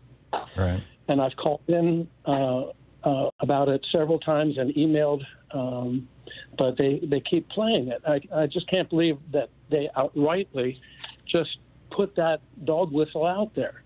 Even his previous political ads had put all he put at the end of it was a dog whistle saying "Let's go." He didn't say Brandon at the end of it. So I've been posting on Facebook now that every time I see this commercial, I'm putting $20 into Fetterman's campaign. So. But I don't know. How can somebody be so brazen to put that "Let's go Brandon" chant while people who maybe gather around the dinner table with their children hear this? There's two pieces to this, David. The first is that the Supreme Court has repeatedly ruled that free speech is protected by the First Amendment, and political free speech is the most protected free speech, and the right to lie is part of free speech. So pretty much whatever he says in a commercial, even if it's just a blatant lie, will be protected basically by the U.S. Supreme Court. Secondly, you've got an entire network of right-wing billionaires, and it's not just limited to the old Koch brothers network, although that's probably the largest and most active, but you've got multiple networks of right-wing billionaires who get it, and that if America goes fascist, if Donald Trump becomes president again, or somebody like him, and civil liberties are curtailed, and we become like Pinochet's Chile, or Modi's India, or Putin's Russia, for that matter, they're already oligarchs. They're doing just fine, thank you very much, and their profits will go up in a police state. And so, and on the other hand, if Democrats take over, and if everybody has the right to vote, and if the people's voice speaks, I mean, the vast majority of the people of America want rich people paying taxes, income taxes, and rich people are not. They want taxes lowered on average working people, and Rick Scott's out there saying, no, we need to raise taxes on the bottom half of Americans. And the right-wing networks, the billionaire networks, are loving him for it. He's a multi-hundred millionaire himself, or a multi-millionaire himself. They just they're totally down with it. So they're supporting Republican candidates all across the board, knowing that these people are neo-fascists, because neo-fascism is good for business. Yeah, the thing that really bothers me about this commercial is that, I'm a retired educator, and I know that kind of dog whistle is heard by kids, and they're going to bring that into the school, and therefore, it just spreads like wildfire among the public. And you would think a public serving television station would call them on that and say, "Hey, pull this." You would think so. I guess you would think so, but they're apparently not. And so, David, I salute your outrage and your efforts and your $20 every time you see the commercial. It's I don't know of a more appropriate response, but beyond that, I don't have an easy solution for this other than turning out as many Democrats as you can this fall. David, thanks for the call. You're listening to the Thom Hartmann Program. Call 202-808-9925. Which raises the question, why are Tucker Carlson and Fox News playing stooge for Putin? What's going on there?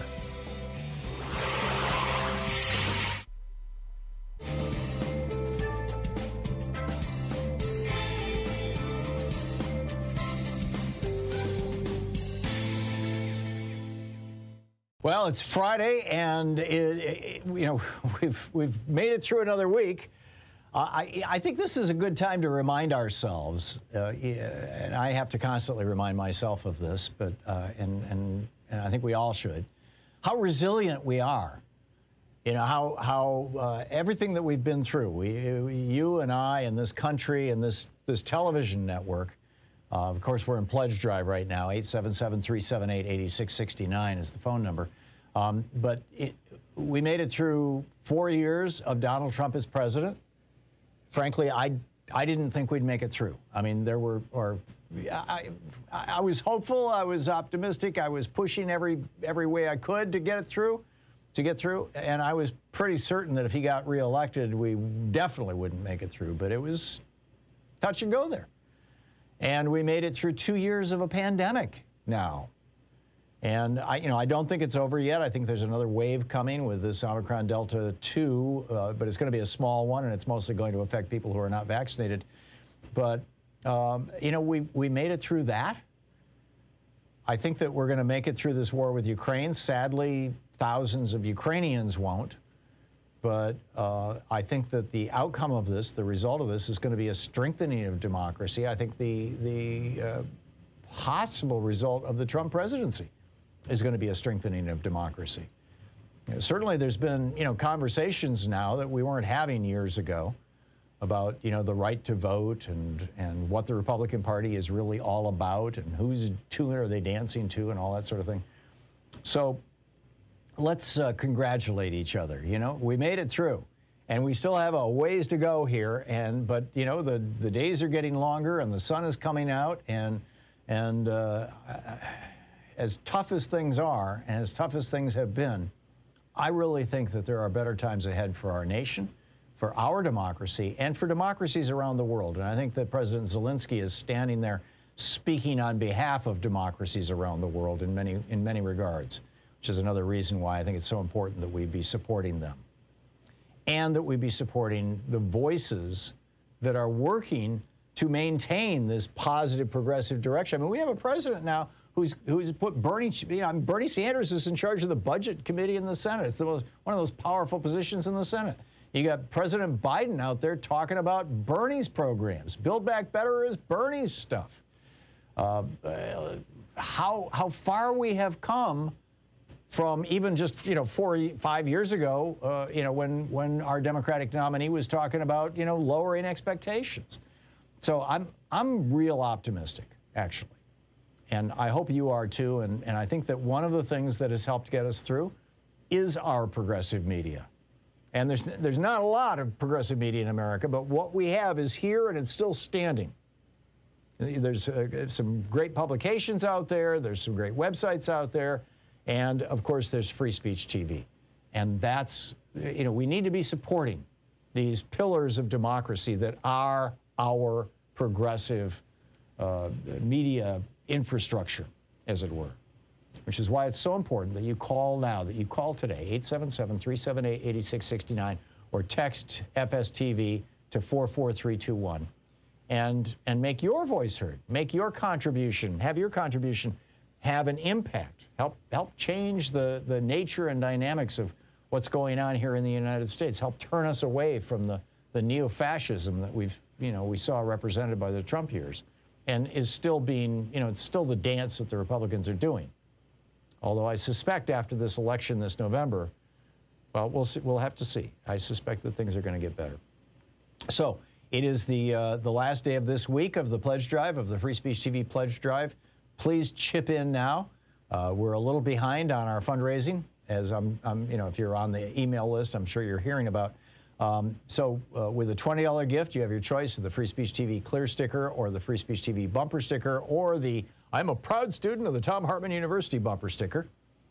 With the $50 gift, there's the Free Speech TV seed bomb, which is really cool. Celebrate Earth Day every day. Some great wildflowers there. With the $75 gift, you have your choice of the Free Speech TV hat or the Free Speech TV mug.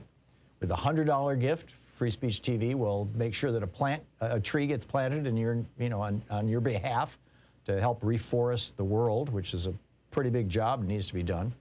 With a $120 gift, we've got The Hidden History of Big Brother in America, my latest book. It just came out this week, and literally the only way to get an autographed copy of this book, unless you live next door to me, is to contribute $120 to Free Speech TV. I'm doing no book signings. I'm not doing any tours. I'm not selling them. I'm not shipping them. Only Free Speech TV has autographed copies of this book. It's the only way to get them. And if you know somebody, you think this would be the perfect Christmas gift for them or birthday gift or whatever, might be, like I said, a Christmas gift. It could be months down the road. But if you want to get one, this is the only way to do it, is to call right now. With a $240 gift, there's the virtual meet and greet. And with a $1,000 gift, come here to Portland and hang out with us once all the craziness is over. But the bottom line, we need to support our progressive media, and this is among the most important of the progressive media out there, Free Speech TV. So call now and make your contribution. Thank you so much for supporting this vital network.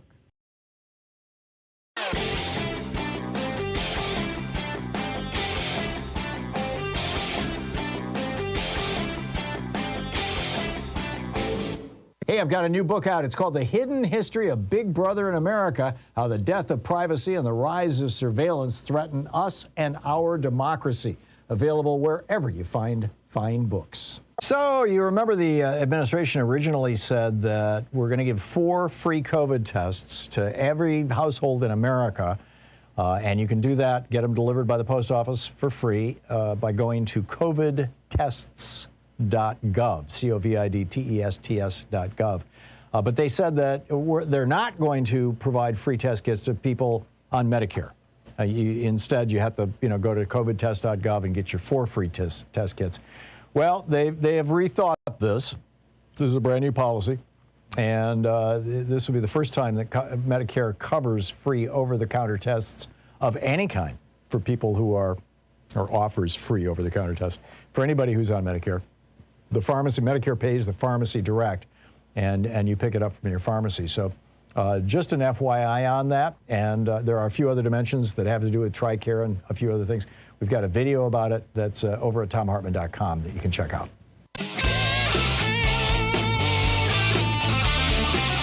And welcome back. Picking up your phone calls here on Anything Goes Friday. And Nolan in Minneapolis. Hey, Nolan, what's on your mind today?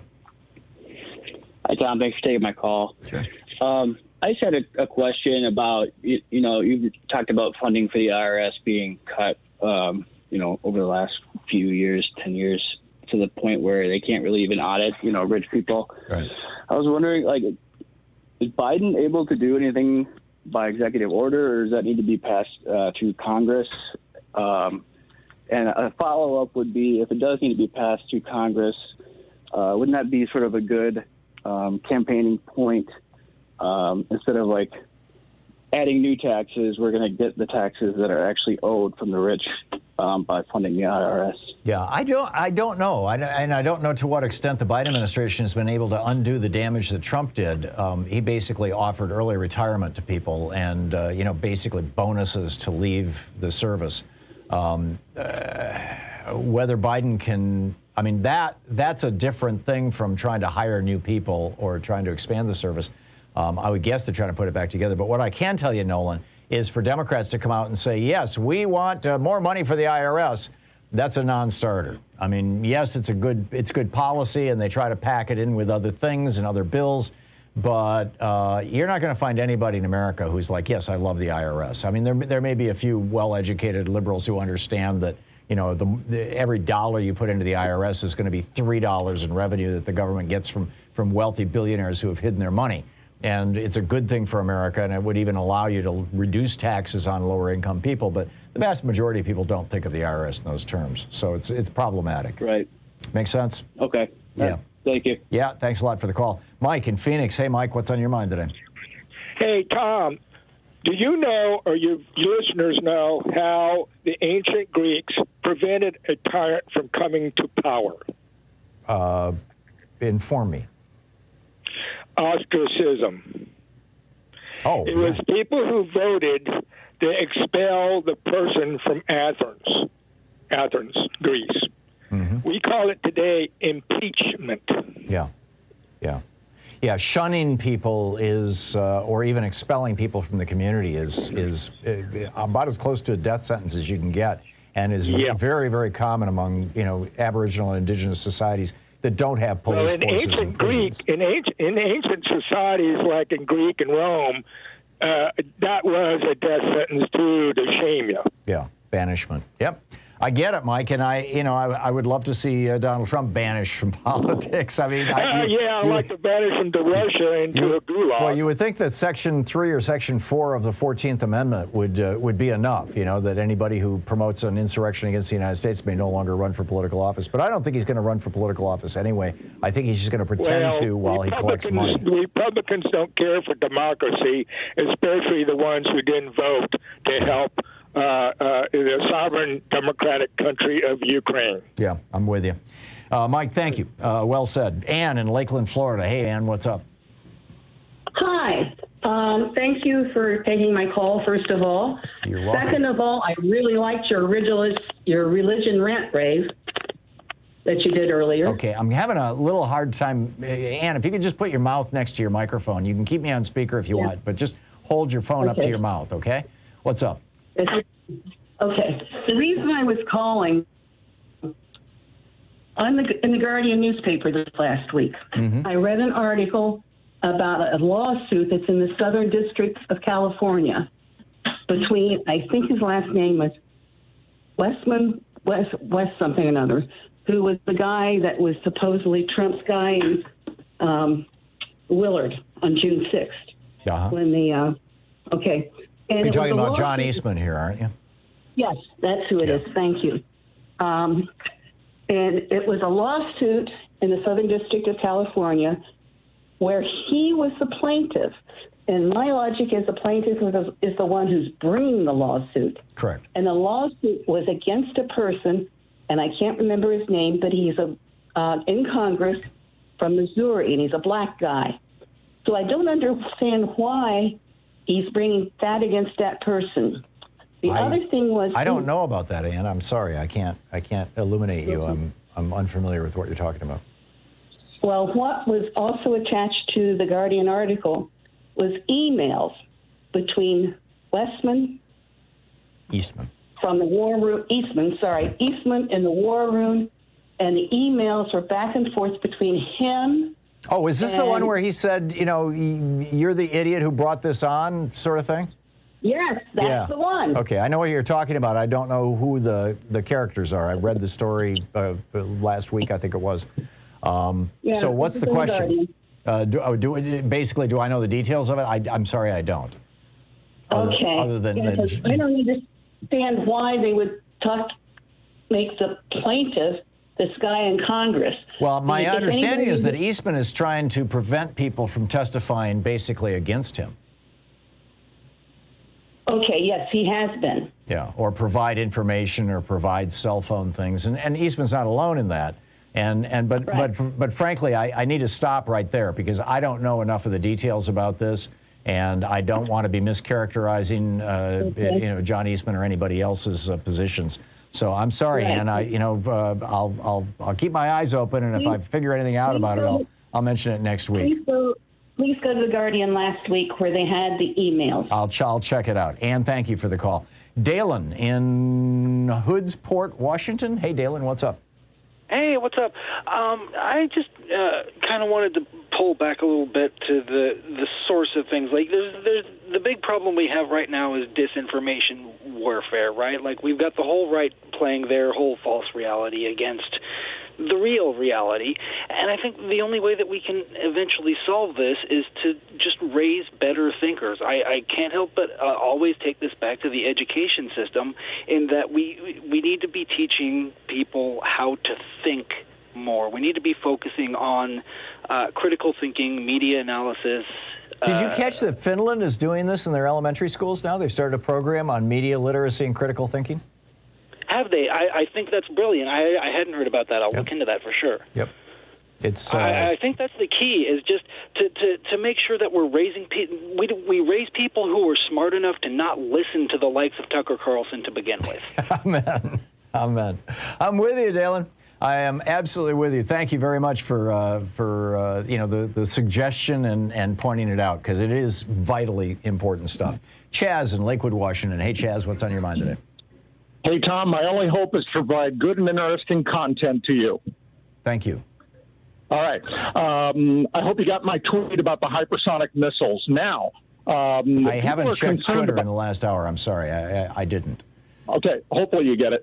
Now, people are concerned about Putin detonating a nuclear device, and it's my belief that if he even detonates a suitcase device, that the whole world will unite against him. Because let's face it, if you explode a device, that radiation eventually goes around the world, like Fukushima, right?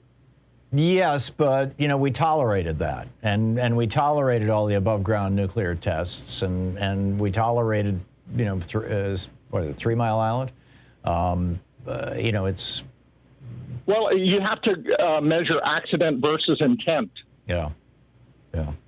I don't know what will happen, Chaz, and this is the problem. I'm not sure anybody knows what will happen if Putin decides that he's losing and he's going to use a battlefield nuke. I mean, the concern right now is that he's going to use chemical weapons because, he's flattening these cities and leaving just, absolute disaster behind him. And if instead he wants to do what he did in part in Syria, which is, seize 20, 30 square blocks of a city, but keep everything intact so his soldiers can then go in and, occupy those apartments and have access to the food in the refrigerators and things like that.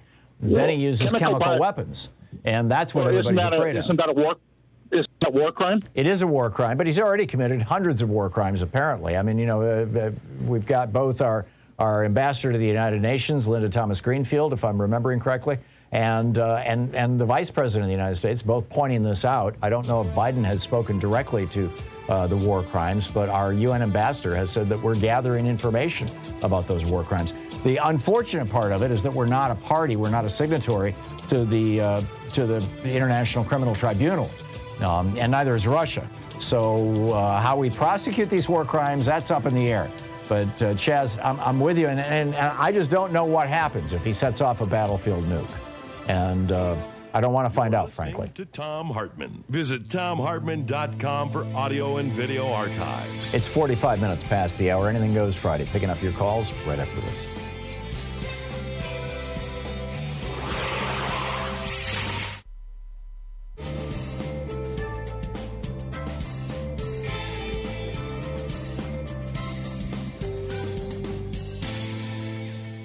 And welcome back. Steve in Gresham, Oregon. Hey, Steve, thanks for watching us on YouTube. What's up? Hey, well, first I want to thank you for having this program because it's such a great resource for people who need to get information to counteract the right-wing crazies out there. Thank you. It is so good. Hey, so the thing that's on my mind is that this whole invasion of the Ukraine by Putin is a direct result of our invasion of Iraq.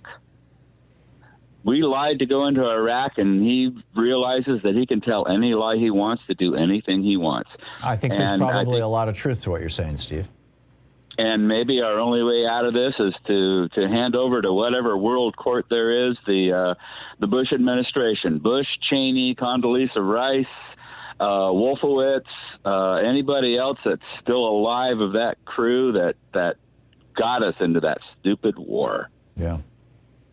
That's all I got to say. Yeah, I cannot disagree with it. It's there were a number of us. I mean, it was the war in Iraq that got me to start this radio show. In 2003. I remember that. And I was so outraged by it. I wrote a book called We the People, which was turned into a kind of a comic book, an illustrated, but it's about yay thick. It's about a half-inch thick. And it was all about how Bush and Cheney were using the same strategy that Hitler did with the Reichstag fire. They were using 9/11 that way and leveraging it into absolutely unrelated wars, specifically Iraq. And trying to consolidate all of the national police forces into one agency, the Department of Homeland Security. I was, protesting that before it was finished. And they were using the word homeland, a word that had never been used in the United States to describe the United States. And because that was the word that Hitler used starting in 1937, in November of 1937, or whenever it was, in 1937 when Rudolf Hess introduced Hitler at that big rally that Leni Riefenstahl made the movie about. That was when he rolled out this word that had been previously pretty much the sole province of the Zionist movement in Europe of Jews who wanted a homeland. This phrase homeland, and he rolled that thing out. Hess rolled it out. Heimat zu sein. We want a Heimat for alles Deutschen in die ganze Welt, all of the Germans in the entire world, homeland. And prior to that, prior to 1937, the Germans by and large referred to their country as the fatherland, Vaterland. It became homeland. And then Bush did the same thing here. And I back in 2003, that was what was flipping me out. I was writing about it, and I started this radio program to talk about it. And it's like this stuff is still going on. It's still going on here, and now we're seeing this creeping fascism happening all over the world. Well, it's not even creeping any longer, and it's just not a healthy thing. Not a healthy thing at all, Steve. Yeah, and this is and as a direct result of our lying to go into Iraq, it emboldened Putin to do whatever he wants and just saying lies about being threatened by Ukraine. Yeah, if maybe not, but it certainly has not helped our reputation, and it has certainly diminished. I mean, this is why Anthony Blinken, when he spoke before the United Nations 2 weeks ago, had to acknowledge that we had lied our way into Iraq, as he was condemning Putin for lying his way into Ukraine. And it's just, Bush and Cheney put us in a god-awful position. Steve, thank you for the call. It's 49 minutes past the hour. We'll be right back with more of your calls on Anything Goes Friday here on your media support group for We the People.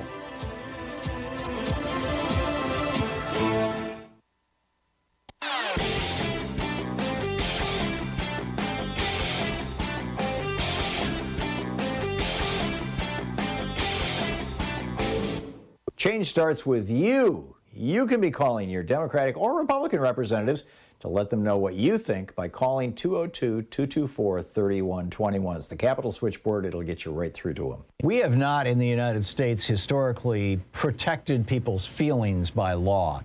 We protect, people from being victims of actions. You can't be discriminated against in a store or a restaurant or a mortgage or anything else based on your race or your gender or your ethnicity or in many cases, your sexual identity or gender identity, but it is not typically, typically we don't put into law, you may not hurt somebody's feelings. But that's exactly what Florida is doing with their so-called woke act, the Stop the Wrongs to Our Kids and Employees Act, which basically threatens teachers if they cause their white children or any children to, quote, feel discomfort, guilt, or anguish as a result of what's being taught. This is a dangerous precedent.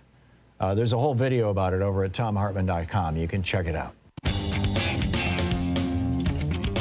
And welcome back. Picking up your phone calls here on Anything Goes Friday. And Horacio?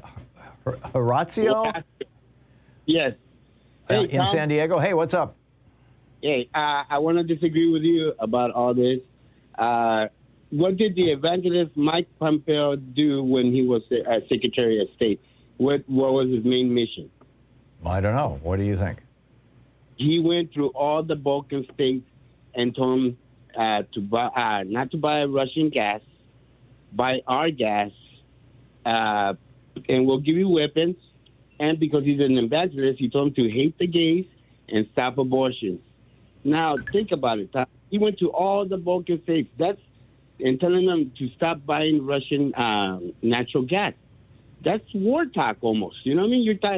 No, that's competition. But I can't verify what you're saying, Horacio. I have no specific recollection of it. I know that, Pompeo has been openly anti-abortion, and he tried to spread that around the world. I know that. And it wouldn't surprise me if we were saying to other NATO countries, it's not a good idea to become dependent on Russian oil or gas. We've been saying that to Germany for 15 years. Wait, there's another piece to this, too. The Middle East, when I was a kid, I used to think that Europe used to get all their gas from the Middle East. We went there, we stopped Iraq from selling gas to Europe. Libya, we stopped Libya from selling gas to Europe. Remember your caller, when I started, called you and told you that they had found a big giant gas bubble in Syria? Well, guess what? We stopped them from selling their gas.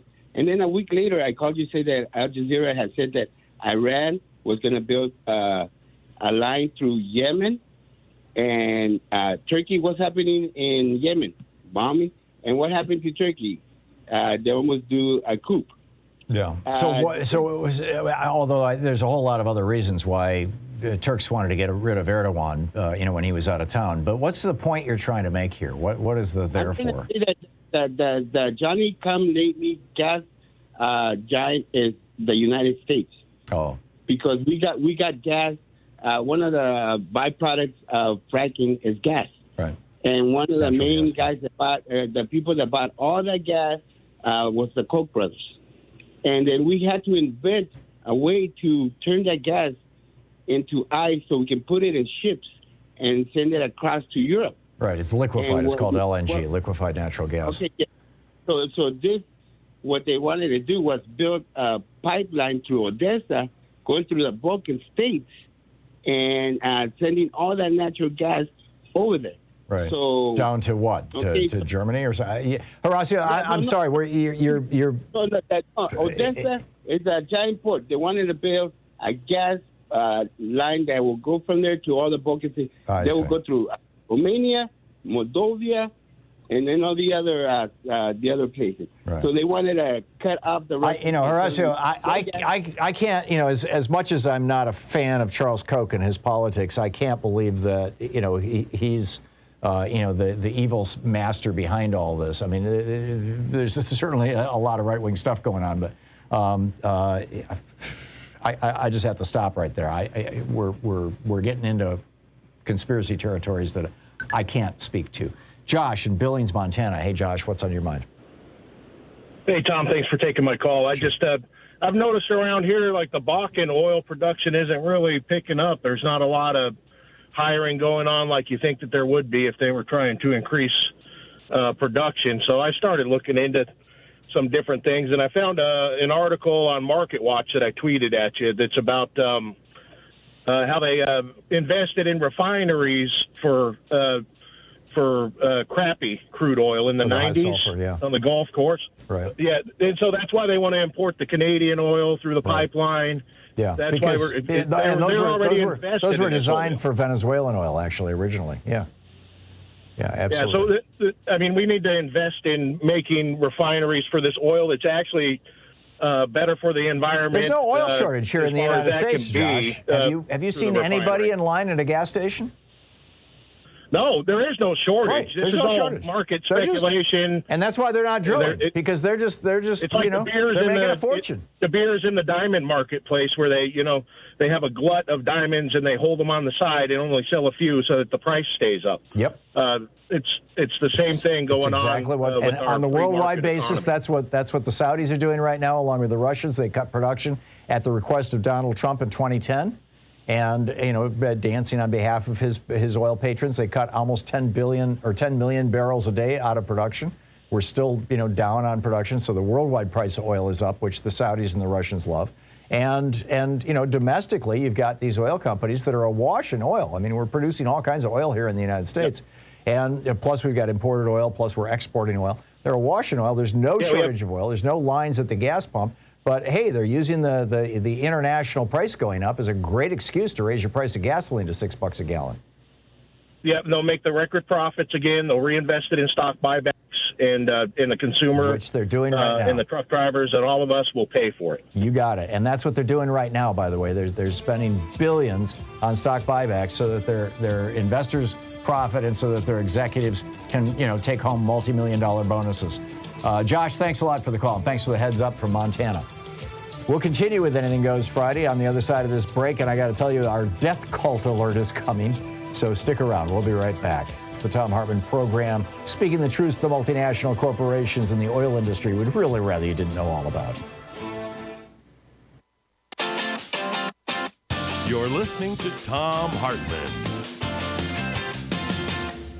These companies support the Thom Hartmann Program. They are HelloFresh, the #1 meal kit delivery service. More info at HelloFresh.com, code TOM. The hidden history of Big Brother in America, how the death of privacy and the rise of surveillance threaten us and our democracy, by Thom Hartmann. More information at all book outlets. Wild Alaskan Company, 100% sustainable wild-caught seafood delivered right to your door. More info at wildalaskancompany.com/Tom.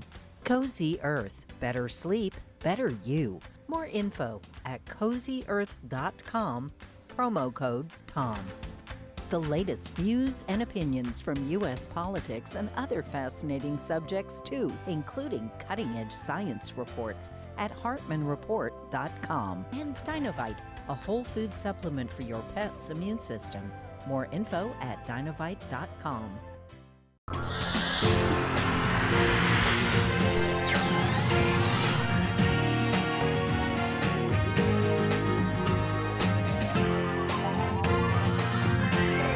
We take life back!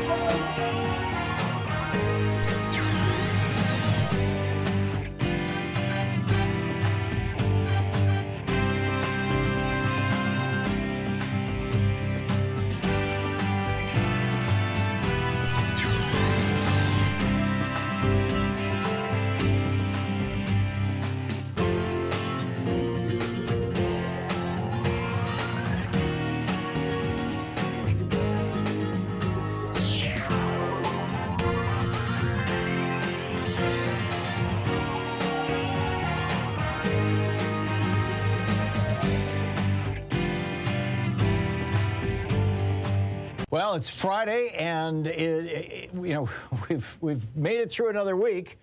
I think this is a good time to remind ourselves, and I have to constantly remind myself of this, but and I think we all should, how resilient we are. You know, how everything that we've been through, you and I and this country and this television network. Of course, we're in pledge drive right now. 877-378-8669 is the phone number. But we made it through 4 years of Donald Trump as president. Frankly, I didn't think we'd make it through. I mean, I was hopeful, I was optimistic, I was pushing every way I could to get through, and I was pretty certain that if he got reelected, we definitely wouldn't make it through. But it was touch and go there. And we made it through 2 years of a pandemic now. And I don't think it's over yet. I think there's another wave coming with this Omicron Delta 2, but it's going to be a small one, and it's mostly going to affect people who are not vaccinated. But, we made it through that. I think that we're going to make it through this war with Ukraine. Sadly, thousands of Ukrainians won't. But I think that the outcome of this, the result of this, is going to be a strengthening of democracy. I think the possible result of the Trump presidency is going to be a strengthening of democracy. Certainly, there's been conversations now that we weren't having years ago about the right to vote and what the Republican Party is really all about and whose tune are they dancing to and all that sort of thing. So let's congratulate each other. We made it through, and we still have a ways to go here. But the days are getting longer, and the sun is coming out, and as tough as things are, and as tough as things have been, I really think that there are better times ahead for our nation, for our democracy, and for democracies around the world. And I think that President Zelensky is standing there speaking on behalf of democracies around the world in many regards, which is another reason why I think it's so important that we be supporting them, and that we be supporting the voices that are working to maintain this positive, progressive direction. I mean, we have a president now who's put Bernie Sanders is in charge of the Budget Committee in the Senate. It's one of those powerful positions in the Senate. You got President Biden out there talking about Bernie's programs. Build Back Better is Bernie's stuff. How far we have come from even just 4-5 years ago, when our Democratic nominee was talking about lowering expectations. So I'm real optimistic, actually, and I hope you are too. And I think that one of the things that has helped get us through is our progressive media. And there's not a lot of progressive media in America, but what we have is here and it's still standing. There's some great publications out there. There's some great websites out there. And of course, there's Free Speech TV. And that's, we need to be supporting these pillars of democracy that are our progressive media infrastructure, as it were. Which is why it's so important that you call now, that you call today, 877-378-8669, or text FSTV to 44321, and make your voice heard, make your contribution, have your contribution have an impact, help change the nature and dynamics of what's going on here in the United States, help turn us away from the neo-fascism that we saw represented by the Trump years, and is still being, it's still the dance that the Republicans are doing. Although I suspect after this election this November, well, we'll see, we'll have to see. I suspect that things are going to get better. So it is the last day of this week of the pledge drive, of the Free Speech TV pledge drive. Please chip in now. We're a little behind on our fundraising, as if you're on the email list, I'm sure you're hearing about. So with a $20 gift, you have your choice of the Free Speech TV clear sticker, or the Free Speech TV bumper sticker, or the I'm a proud student of the Thom Hartmann University bumper sticker. With a $50 gift, there's the Free Speech TV seed bomb, which is really cool. Celebrate Earth Day every day. Some great wildflowers there. With a $75 gift, you have your choice of the Free Speech TV hat or the Free Speech TV mug. With a $100 gift, Free Speech TV will make sure that a tree gets planted in your, on your behalf to help reforest the world, which is a pretty big job and needs to be done. With a $120 gift, we've got The Hidden History of Big Brother in America, my latest book. It just came out this week, and literally the only way to get an autographed copy of this book, unless you live next door to me, is to contribute $120 to Free Speech TV. I'm doing no book signings. I'm not doing any tours. I'm not selling them. I'm not shipping them. Only Free Speech TV has autographed copies of this book. It's the only way to get them. And if you know somebody, you think this would be the perfect Christmas gift for them, or birthday gift, or whatever, might be, like I said, a Christmas gift. It could be months down the road. But if you want to get one, this is the only way to do it, is to call right now. With a $240 gift, there's the virtual meet and greet. And with a $1,000 gift, come here to Portland and hang out with us once all the craziness is over. But the bottom line, we need to support our progressive media, and this is among the most important of the progressive media out there, Free Speech TV. So call now and make your contribution. Thank you so much for supporting this vital network.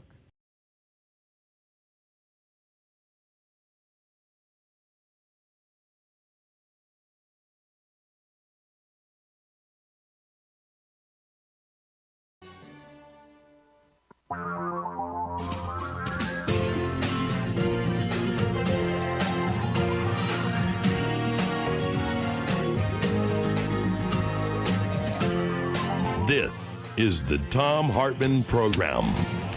Well, Republican death cult alert. Welcome back to the third hour of our program. The South Dakota Attorney General is a guy by the name of Jason Ravensborg. Yeah, that's a very strange name, but who can pick on people for their names? Anyhow, he didn't choose it. But he was driving down the road at high speed and looking at and reading on his phone an anti-Biden article, and he hit and killed a pedestrian. And then apparently the guy just came right up on his windshield and went flying off the car, and he just kept on going. And when he got where he was going, he told somebody that he'd killed a deer. Right, he'd killed a person. He's the Attorney General, the Chief Law Enforcement Officer for the state of South Dakota. And he then cut a plea deal with a friendly judge, and he didn't go to jail. He got no jail time for killing this guy. And there was an attempt, the governor, Kristi Noem, she came out and said he should resign. He said, nope, I'm not going to resign. The Republican-controlled state legislature, there was an effort to impeach him, mostly by the Democrats. So the Republicans said, no, we're good with him. He was, after all, reading an anti-Joe Biden article when he killed this guy. And so anyhow, the punchline for this whole thing, or where this has come to now, this all happened, like last year. So a political consultant who's working with this guy sends him a text message that says, well, at least the guy was a Democrat. And it turns out, yep, that was the case. It was a Democrat. Meanwhile, also in the Republican death cult, 3 men pleaded guilty. Now, this was a few weeks ago. 3 men pleaded guilty to crimes related to a scheme to attack power grids in the United States in furtherance of white supremacist ideology. I'm reading this from a press release from the Department of Justice's Office of Public Affairs. According to court documents, Christopher Brunner Cook, 20, of Columbus, Ohio, Jonathan Allen Frost, 24, of West Lafayette, Indiana, and of Katy, Texas, and Jackson Matthews Sowell, 22, of Oshkosh, Wisconsin, each pleaded guilty to 1 count of conspiring to provide material support to terrorists. And then they quote the Assistant Attorney General for National Security, Matthew Olson, saying these 3 defendants admitted to engaging in a disturbing plot in furtherance of white supremacist ideology to attack energy facilities in order to damage the economy and stoke division in our country.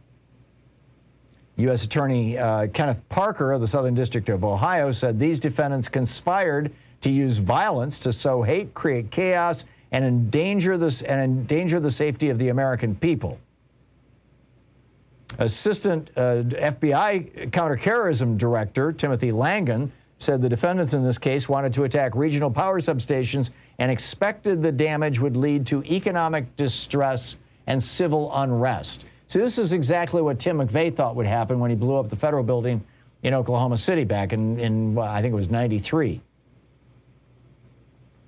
William J. Rivers, the special agent in charge of the FBI's Cincinnati field office, said, quote, those inspired to commit terrorist acts in the name of hate pose a serious threat to our nation. I am thankful for the Joint Terrorism Task Force, basically who busted these guys. According to the documents, the court documents, in 2019, Frost and Cook met in an online chat group. Gee, I wonder what that, actually, I'm not wondering very much. By late 2019, Sowell, a friend of Cook's, had joined this conspiracy. As part of the conspiracy, each defendant was assigned a substation in a different region of the United States. The defendants believed their plan would cost the government millions of dollars and cause unrest for Americans in the region. They had conversations about how the possibility of the power being out for many months would cause war, even a race war, and induce the next Great Depression. In February 2020, the co-conspirators met in Columbus, Ohio. Frost provided Cook with an AR-47, and the two took the rifle to a shooting range to train. Frost also provided Cook and Sowell with suicide necklaces during the Columbus meeting. The necklaces were filled with fentanyl and were to be ingested if and when the defendants were caught by law enforcement. This is just an amazing story. Upon arriving in Columbus, Sowell and Cook purchased spray paint and painted a swastika under a bridge at a park with the caption, "Join the Front." They had additional propaganda plans for their time in Ohio. Again, I'm reading from the Justice Department here. They had additional propaganda plans for their time in Ohio, but they were derailed, during a traffic stop during which Sowell swallowed his suicide pill. Right? The cops pulled him over. And he swallowed his suicide pill, but he ultimately survived. There wasn't enough fentanyl in the pill to kill him. Court documents detail that Cook and Frost continued to travel together after their Ohio meeting and drove to Texas in March of 2020. Cook stayed in different cities with various juveniles who he was attempting to recruit for their plot.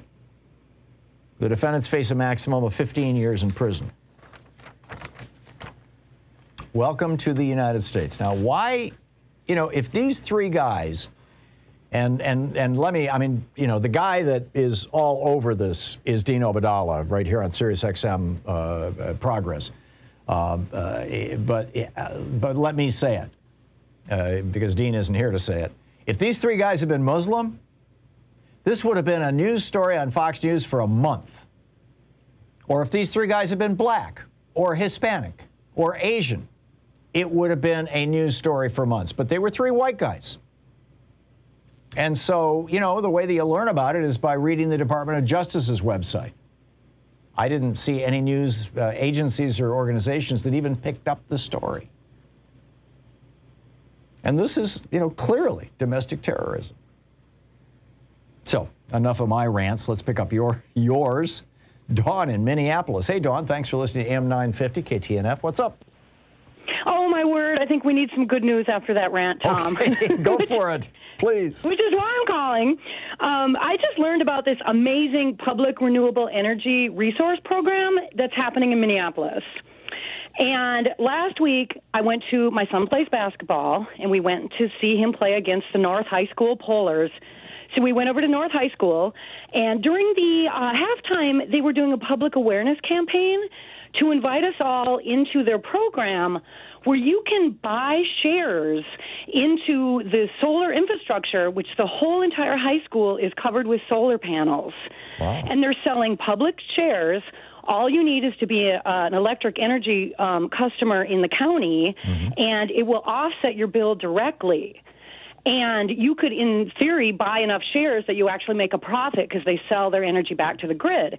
So it eliminates the need, yes, exactly, to invest in like tens of thousands. I know all week you've been talking about the infrastructure costs. So this is like a school that's crowdsourcing their solar energy system? I'm not sure how it's funded. I just learned about it, but me and my husband are looking into, you know, buying the shares. Yeah. And my understanding is also you can take the shares with you if you're a renter, and all you need is to be a customer of the energy company, and it just comes right back on your bill. Oh, very And cool. I was just completely blown away, and the whole high school is covered with these panels. So it's essentially, you know, the public infrastructure that you buy into, and I was just amazed, and I think your listeners, you know, if this is happening in their communities or not, it's something we could all look into because I think it's amazing. Yeah, it sounds like it, Dawn. I can't, you know, vouch for it. I don't know any of the details, but I know that there's a lot of solar activity going on in Minneapolis. I've read ads for one of the companies that's advertising on the radio station you're listening to, KTNF. And so, you know, there's a lot of good stuff going on. Dawn, thanks for the heads up on that. You're welcome, Tom. Thanks for doing the good work. You betcha. It is a bit of good news. So we'll continue. Good news, bad news, whatever you want to talk about today. It's coming up on 15 minutes past the hour. This is the Thom Hartmann Program. It's the place where we dare to ask, is Walmart a person? And we dare to say, well, the Supreme Court may say so, but common sense says no.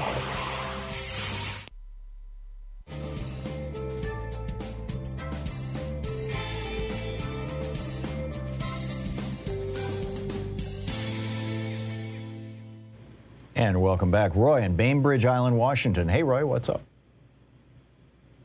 Hey, Tom, I'm trying to find out if Snowden, who was a whistleblower that settled Russia with his young wife, I don't know if you remember Snowden. I remember him well. Yes. Oh, good. Edward Snowden. Yeah. I just was curious what his situation is at the moment. He blew the whistle. You know, he dumped that data from the NSA, or actually from the contractor that he worked for the NSA. And then he went to Hong Kong for a while and hid out, if I'm recalling correctly. And then when they were hot on his trail there, he went to Russia. He went to Moscow.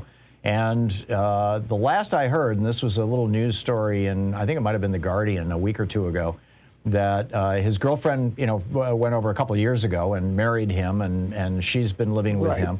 And apparently they had a baby a year or so ago.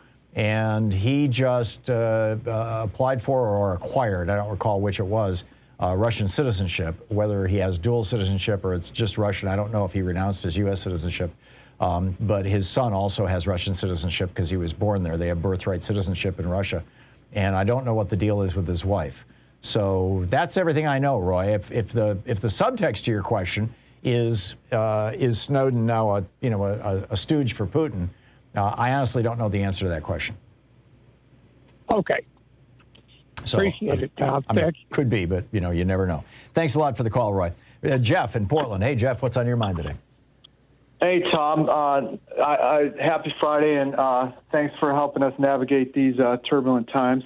I want to talk war and peace, and preface that by saying there's good news concerning Bill McKibben's heat pumps for peace plan. Mm-hmm. According to the Washington Post this week, the White House is seriously considering it. They're just deciding how to implement it. Yeah, it'd be great, especially if they're made in the USA. Yeah, definitely. And apropos of you highlighting Jimmy Carter's 79 energy speech, I'd really like to see Biden come out with his own version of that, an even more visceral version. We need to electrify and solarize our home heating and cooling systems. We need to electrify public transportation, get as many gas guzzling cars off the road as possible. And we can do that while giving, average Americans relief from inflation and the high gas prices, not just with the big oil windfall tax, but with a wealth tax on billionaires. And we could call it the Patriotic Billionaires for Democracy tax. I like it.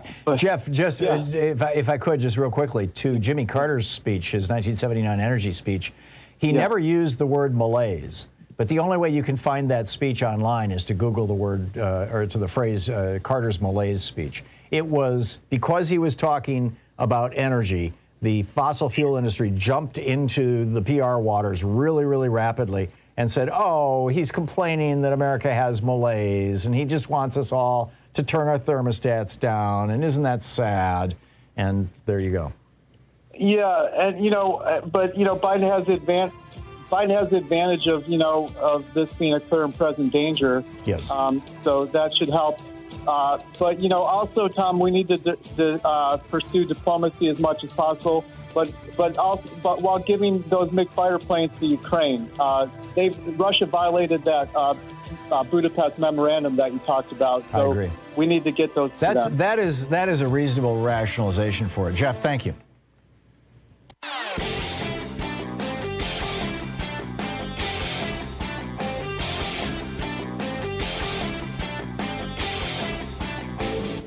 Missed my opening rant today? It's usually published over at HartmannReport.com, where you can read it and share it with your friends for free. Check it out, HartmannReport.com.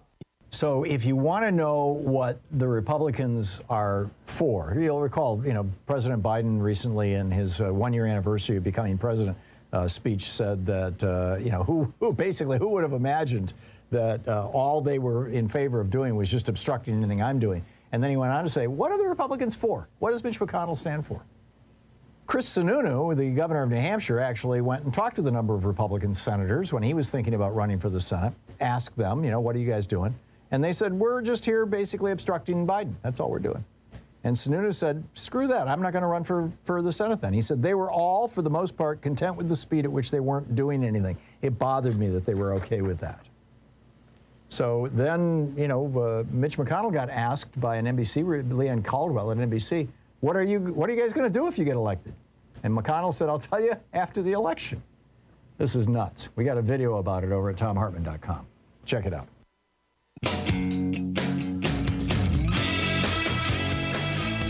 And then it's past the hour, picking up your phone calls here on Anything Goes Friday. Conrad in San Diego. Hey, Conrad, what's on your mind today? How do we pay for it, Tom? How do we pay for what? Oh, free education, the great hospitals you used to have. I would suggest we pay for it the same way the Canadians and the Europeans pay for it. You tax rich people. Right. Or the way we did before, the 74% tax rate we had on the filthy rich. Exactly right. I got a ton of bumper stickers for you. I've been pulling my hair out. The last 2 months, people have been calling in and talking about the mass media. Never call it the mass media. Always call it the for-profit media. Yeah, or the corporate media, yeah. Yeah, don't call it extrajudicial killing. Call it non-judicial killing. Or illegal killing. Right. Extra sounds like a good thing. We want more justice, right? Right. Never call them the top 1%. Never. Call them the parasitic 1%. Yep. Or maybe I call them the morbidly rich. Yeah, oh, that's good. That's good. And for us, never call us the bottom 99%. We're the productive 99%. I like that, Conrad. Yeah. And also no private public. It's for-profit /public. Yeah.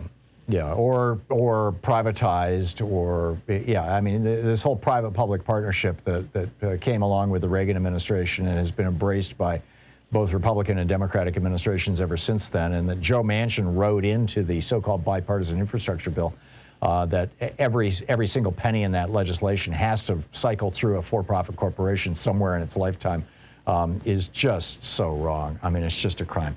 But a great list, Conrad. A great list. Thank you. Thank you very much. I appreciate it. Gary in Chicago. Hey, Gary, what's on your mind today? Well, I didn't hear the entirety of your rant in the beginning, but not to believe in a God is very difficult, because then you would have to believe in the random, haphazard chance coincidence. Considering, nature and its complexity and its, what do you call it? I don't know. It's okay. It's your rant, Gary. Okay. All right. The complexity and the. So, are you arguing for atheism? Is that the point of the call? No, the point of the call is that it's harder not to believe in a God than it is to believe in a God. Because you have so much intricacies and Are you speaking for yourself, or are you speaking in terms of psychology or sociology? No, I'm just speaking for myself. Okay. The random chance coincidence is the only option if you don't believe in a God. Yeah. If you believe in a God, it's the easiest thing to do because there's so much complexity. Well, Gary, I'll give you that everything that we're experiencing came from somewhere. The question is, did it come from an old man with a beard and a penis? I'm serious. Well, God would. Well, we God have anthropomorphized God. Yeah. Well, he would be spiritual. He would be beyond our. But he's still nature. a he in your mind. He. Okay. He is best because he has certain characteristics that female wouldn't have. Yeah, so I would say, Gary, that what you are doing is, and I'm not objecting to this. You're welcome to believe whatever you want, but this is anthropomorphism. It's projecting humanity, and in this case, your own particular brand of humanity or understanding of humanity onto other things. In this case, the universe or the creator of the universe. And I get it. That's a fundamental impulse among humans. I totally get it. Gary, thanks for the call. Luigi in Pensacola, Florida. Hey, Luigi, what's on your mind? Hey, Tom, how you doing? Good. What's up? I just wanted to give you an update. You were speaking the other day about the election police. Yeah, well, in Florida. That's right. Pass. You're ground zero, aren't you, Pensacola? Oh, yes, sir. Believe me, I've been sending out emails and all sorts of stuff on my posts and my Facebook for months. You can't get through to these people. They don't listen, especially the legislators I'm speaking of. But anyway, in that bill, and I don't believe it was amended. The last time I read it was a couple of days ago, was still there, that said even if they suspect someone that they may have, those are the words, may have, or I don't know if they amended it out, I'll be honest with you, that they could even go in and check you out and cause you to be in legal jeopardy. In other words, they could get around due process? The legislation cuts, judges and search warrants and things out of the loop? I don't think that's possible. I know. There's suits going already on this bill. Okay. Yes, and also they set up a hotline. If you don't like your neighbor, let's say, you can call that hotline and say, hey, these people, I know they voted, they did something wrong with the vote. This is what Hitler did in the 30s. You could call into your local radio station and denounce your neighbors for being unpatriotic, and then the police would show up. I mean, it was a thing. It was a real thing. And that's happening here. Last year, and no one's speaking about this, it was House Bill 1 that passed. And in that, you talk about violation of civil rights. First Amendment is gone with that thing. If you are on a picket line and someone pushes you in the street and as a fight starts and someone runs you over, you're at fault. Right. And Oh, that also, was the you can kill protesters legislation. Yeah, with a car. Yeah, I got it. Luigi, thank you. Thanks for the heads up and the feedback from Florida. It's always nice to hear from you. I appreciate it. We'll be right back right after this break here at the bottom of the hour. Stick around. You're listening to the Thom Hartmann Program. Call 202-808-9925. It's the place where despair is not an option. We'll be back with your calls on Anything Goes Friday right after this. Thank you. It's like psychosomatic because I'm getting it. Well, it's Friday, and we've made it through another week. I think this is a good time to remind ourselves, and I have to constantly remind myself of this, but and I think we all should, how resilient we are. You know, how everything that we've been through, you and I and this country and this television network. Of course, we're in pledge drive right now. 877-378-8669 is the phone number. But we made it through 4 years of Donald Trump as president. Frankly, I didn't think we'd make it through. I mean, I was hopeful, I was optimistic, I was pushing every way I could to get through, and I was pretty certain that if he got reelected, we definitely wouldn't make it through. But it was touch and go there. And we made it through 2 years of a pandemic now. And I don't think it's over yet. I think there's another wave coming with this Omicron Delta 2, but it's going to be a small one, and it's mostly going to affect people who are not vaccinated. But, we made it through that. I think that we're going to make it through this war with Ukraine. Sadly, thousands of Ukrainians won't. But I think that the outcome of this, the result of this, is going to be a strengthening of democracy. I think the possible result of the Trump presidency is going to be a strengthening of democracy. Certainly, there's been conversations now that we weren't having years ago about the right to vote and what the Republican Party is really all about and whose tune are they dancing to and all that sort of thing. So let's congratulate each other. We made it through, and we still have a ways to go here. But the days are getting longer, and the sun is coming out, and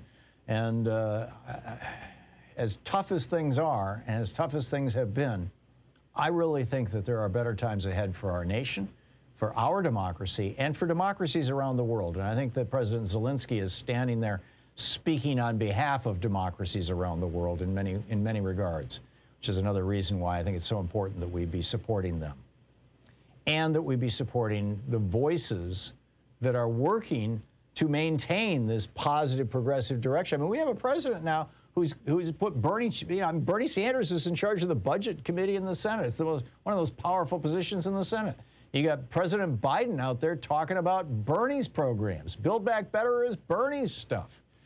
How far we have come from even just 4 or 5 years ago, when our Democratic nominee was talking about lowering expectations.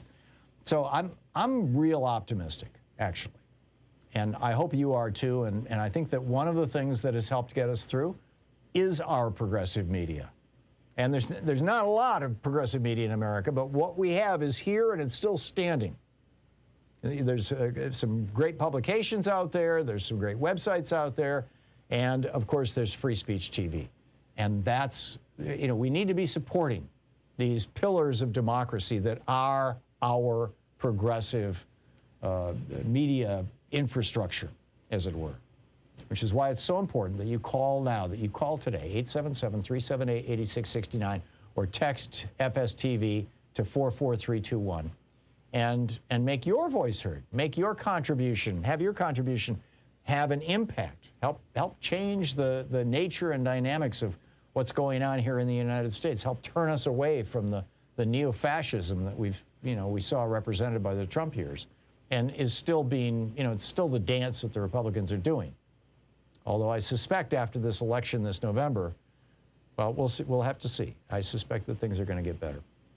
So It is the last day of this week of the pledge drive, of the Free Speech TV pledge drive. Please chip in now. We're a little behind on our fundraising, as if you're on the email list, I'm sure you're hearing about.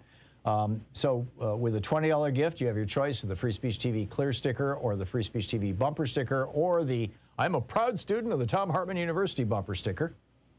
With a $50 gift, there's the Free Speech TV seed bomb, which is really cool. Celebrate Earth Day every day. Some great wildflowers there. With a $75 gift, you have your choice of the Free Speech TV hat or the Free Speech TV mug. With a $100 gift, Free Speech TV will make sure that a tree gets planted in your, on your behalf to help reforest the world, which is a pretty big job and needs to be done. With a $120 gift, we've got The Hidden History of Big Brother in America, my latest book. It just came out this week, and literally the only way to get an autographed copy of this book, unless you live next door to me, is to contribute $120 to Free Speech TV. I'm doing no book signings. I'm not doing any tours. I'm not selling them. I'm not shipping them. Only Free Speech TV has autographed copies of this book. It's the only way to get them. And if you know somebody, you think this would be the perfect Christmas gift for them or birthday gift or whatever, might be, like I said, a Christmas gift. It could be months down the road. But if you want to get one, this is the only way to do it, is to call right now. With a $240 gift, there's the virtual meet and greet. And with a $1,000 gift, come here to Portland and hang out with us once all the craziness is over.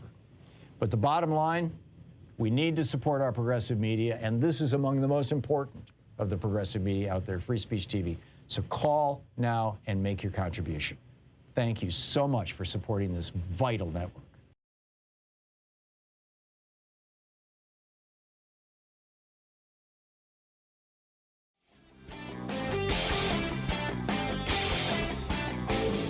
Our 1 hour free podcast recaps our show, and it's available wherever fine podcasts are found. And we have the full 3 hour podcast available over at thomhartmann.com if you want to really support our program. The New York Times has put together just an amazing graphic where they took all the record temperatures from last year, from 2021, and put the red ones being hot and blue ones being cold, put them as little dots on a map of the United States. And it sure looks to me like what we're seeing is the collapse of the jet stream. If you watch weather shows on TV and things like that, what you see is, some very odd. Well, we saw this, for example, with that cold snap last a year ago, February, where the jet stream just kind of drooled all the way down, carried Arctic air all the way down into, southern Texas and northern Mexico, froze Texas up, shut down their power systems and things like that. And it's blocking the movement of air here in the Pacific Northwest, and thus we're getting these massive heat waves. I think that we all need to keep an eye on this. I've got a video about it over at thomhartmann.com. You can check it out there.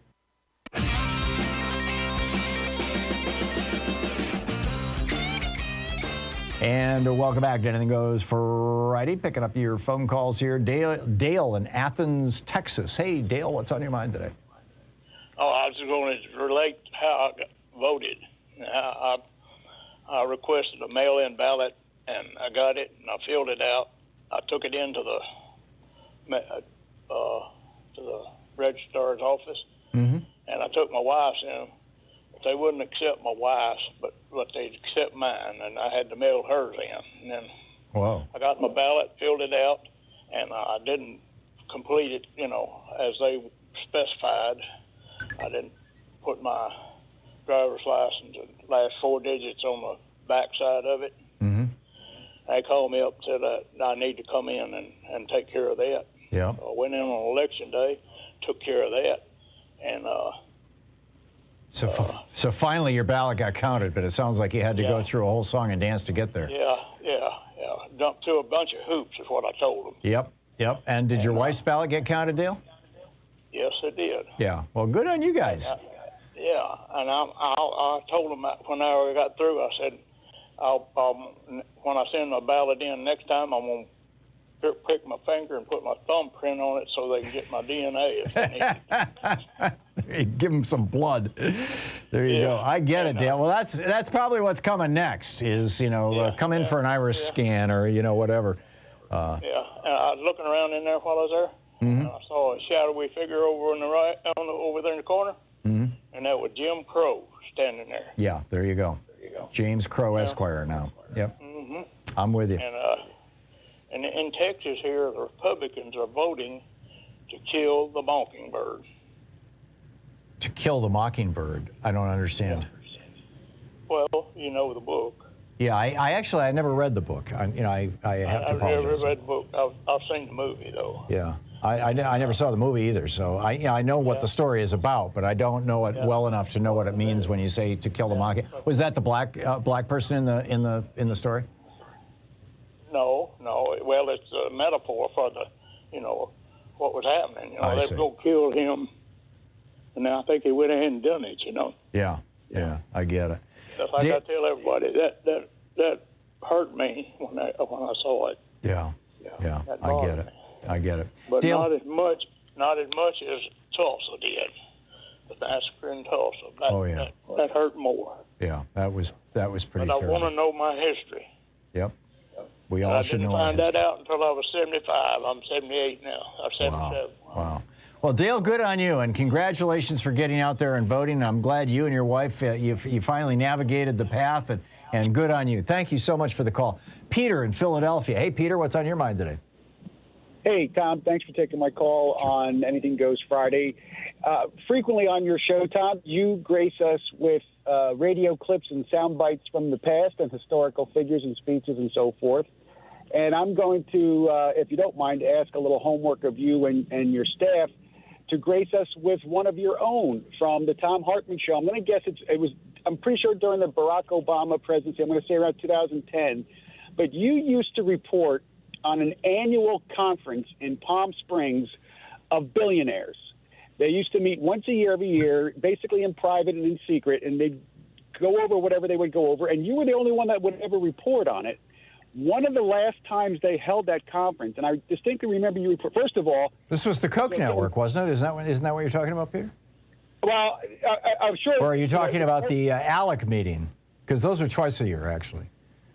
No, it was not ALEC, and I don't think it was titled the Koch meeting, but certainly they were attendees and I think organizers. Yeah. But you used to report, it was an annual billionaires meeting in Palm Springs, and one of the last times you reported on it, one of the attendees at that time was not a political candidate, but Donald Trump. And I remember you reporting specifically that they coming out of the meeting, the focus of the meeting, now again, this is going back to, 2008, 2010, somewhere around there. Their focus was to spread disinformation on websites and on the internet to confuse the citizenry. And I remember thinking when you reported that, I was like, well, all right, I kind of get that, but who really reads that many websites? Who's going to go to a political website and thus get distinctly wrong information? But what I didn't realize, and at that time, social media was not nearly what it is today. So, Facebook was probably just beginning. There was no Instagram and Snapchat and all that. But here's how they've done it. And so you basically predicted it and called it before it happened. And we're seeing now the manifestation of that meeting. Yeah. Well, thank you for crediting me with prescience. Your memory is better than mine, Peter. I cover a lot of things and I don't recall specifically. And there's a whole bunch of billionaire meetings. But thanks for the hat tip, as it were, for the acknowledgement. I'll just have to leave it at that. Peter, thanks for the call. Andrea in O'Fallon, Illinois. Hey, Andrea, thanks for listening to Sirius XM. What's up? Hey, Tom. I've been wanting to call you earlier this week. I could never get through.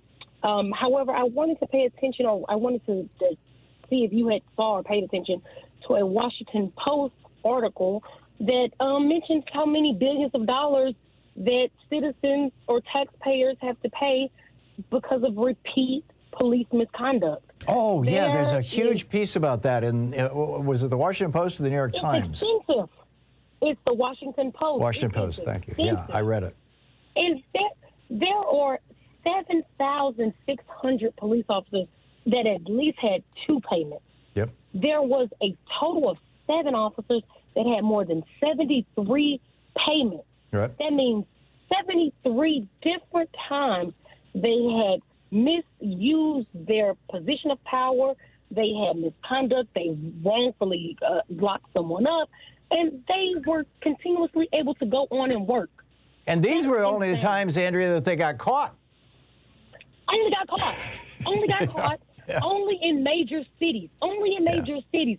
And the article is so extensive. My point being is, what industry, anywhere, where there is no regulation, there is no way that McDonald's could have been sued this many times with no repercussion from anywhere. I mean, this right here, this is the reason why we need police reform, because the taxpayers are the ones who are the most, we are the ones who are having to deal with it. We have to pay it out. Yep. These people can continue to get jobs, they get their benefits, they continue to get pensions.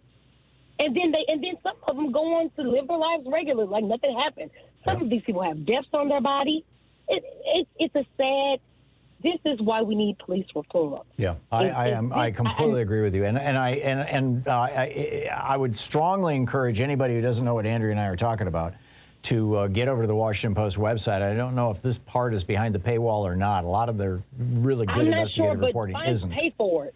Yeah. There you go. You know, and get over there and read that article, because it's breathtaking. It's just and they name the cops, by the way. They named the cops, and they had to go through some extensive work. These I want to credit them so much. These writers, these journalists, these investigators, they went to work, because some of the information was not always readily available. They had to cross-reference thousands of documents. They have video clippings on how much work they did. This is a great article. And this right here is the reason we need reform.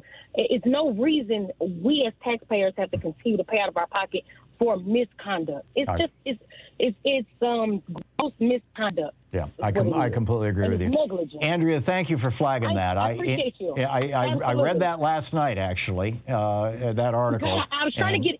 I tried to get in to call you on Wednesday about it. I couldn't get in. I tried to get in on Thursday. I said, I'm going to get in on Friday. Yeah. I'm going to do it. There you go. Well, you did it. Have a great weekend. Thank you. You too, Andrea. God bless you all, and God bless Ukraine. And I know we're going to get through this. I know we're going to get through this. I have no doubt in my mind. Oh, yeah.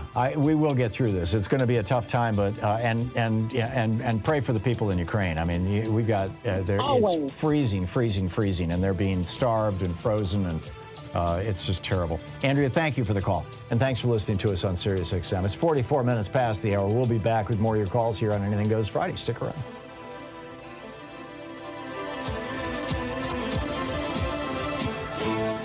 You're listening to Thom Hartmann. Visit thomhartmann.com for audio and video archives. Back with your calls in just a moment. Fair and only slightly unbalanced. It's the Thom Hartmann Program.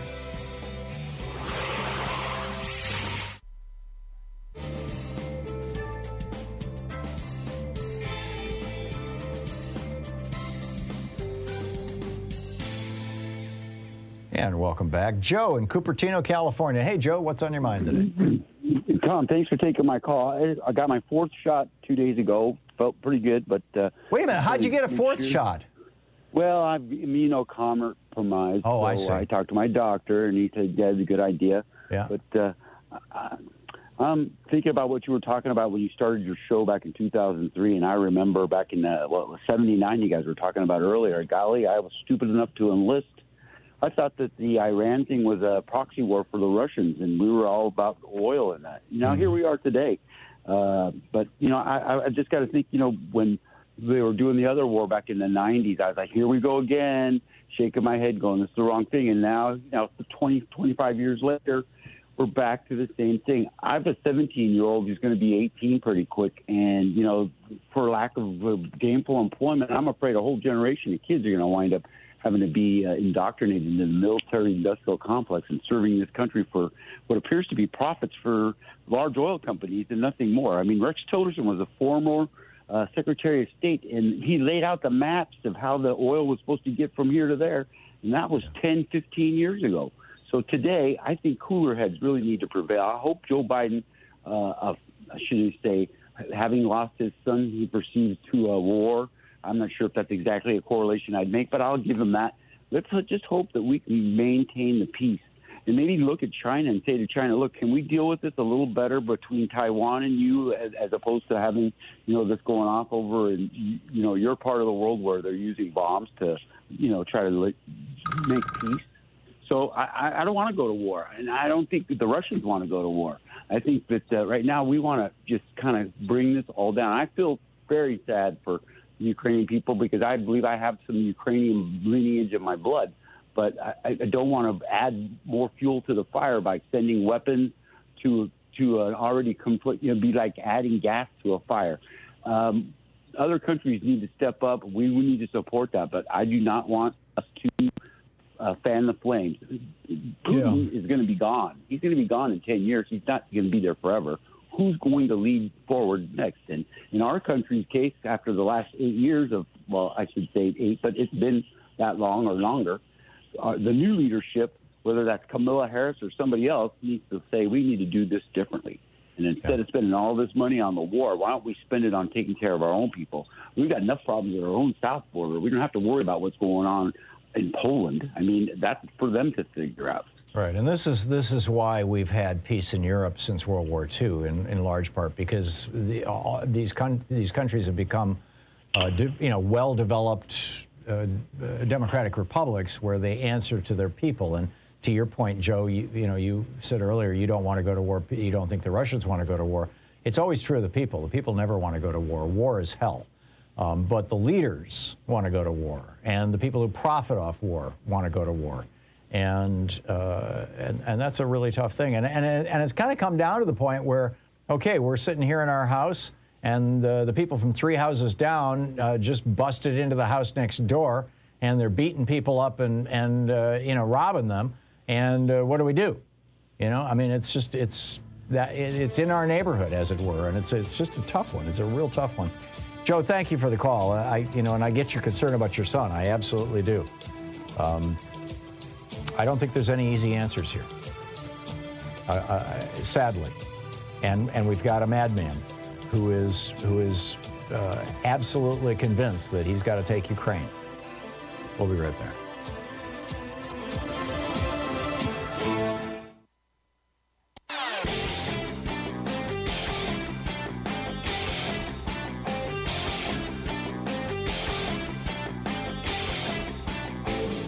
Hey, thanks so much for sharing our program and for reaching out to our stations and sponsors and letting them know that you're listening. It really means a lot to us. 27 Republican senators sent a letter to the Energy Secretary, Jennifer Granholm, echoing talking points that the American Petroleum Institute pushed out on Twitter recently, saying that basically if we're going to stop importing Russian oil into the United States, which, by the way, the Russian oil imports into the U.S. are just a trickle. It's just a tiny drop in the bucket.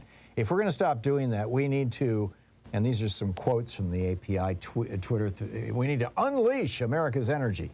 We need to release permits for energy development on federal lands. We need to issue offshore leasing plans for the next 5 years. We need to accelerate energy permitting infrastructure. We need to reduce regulatory and legal uncertainty. Right. It's a scam. And these 27 Republican senators are owned by the big fossil fuel companies because the Supreme Court allowed it with their Citizens United decision. We have to do something about this. There's a whole video rant about it over at thomhartmann.com. Check it out.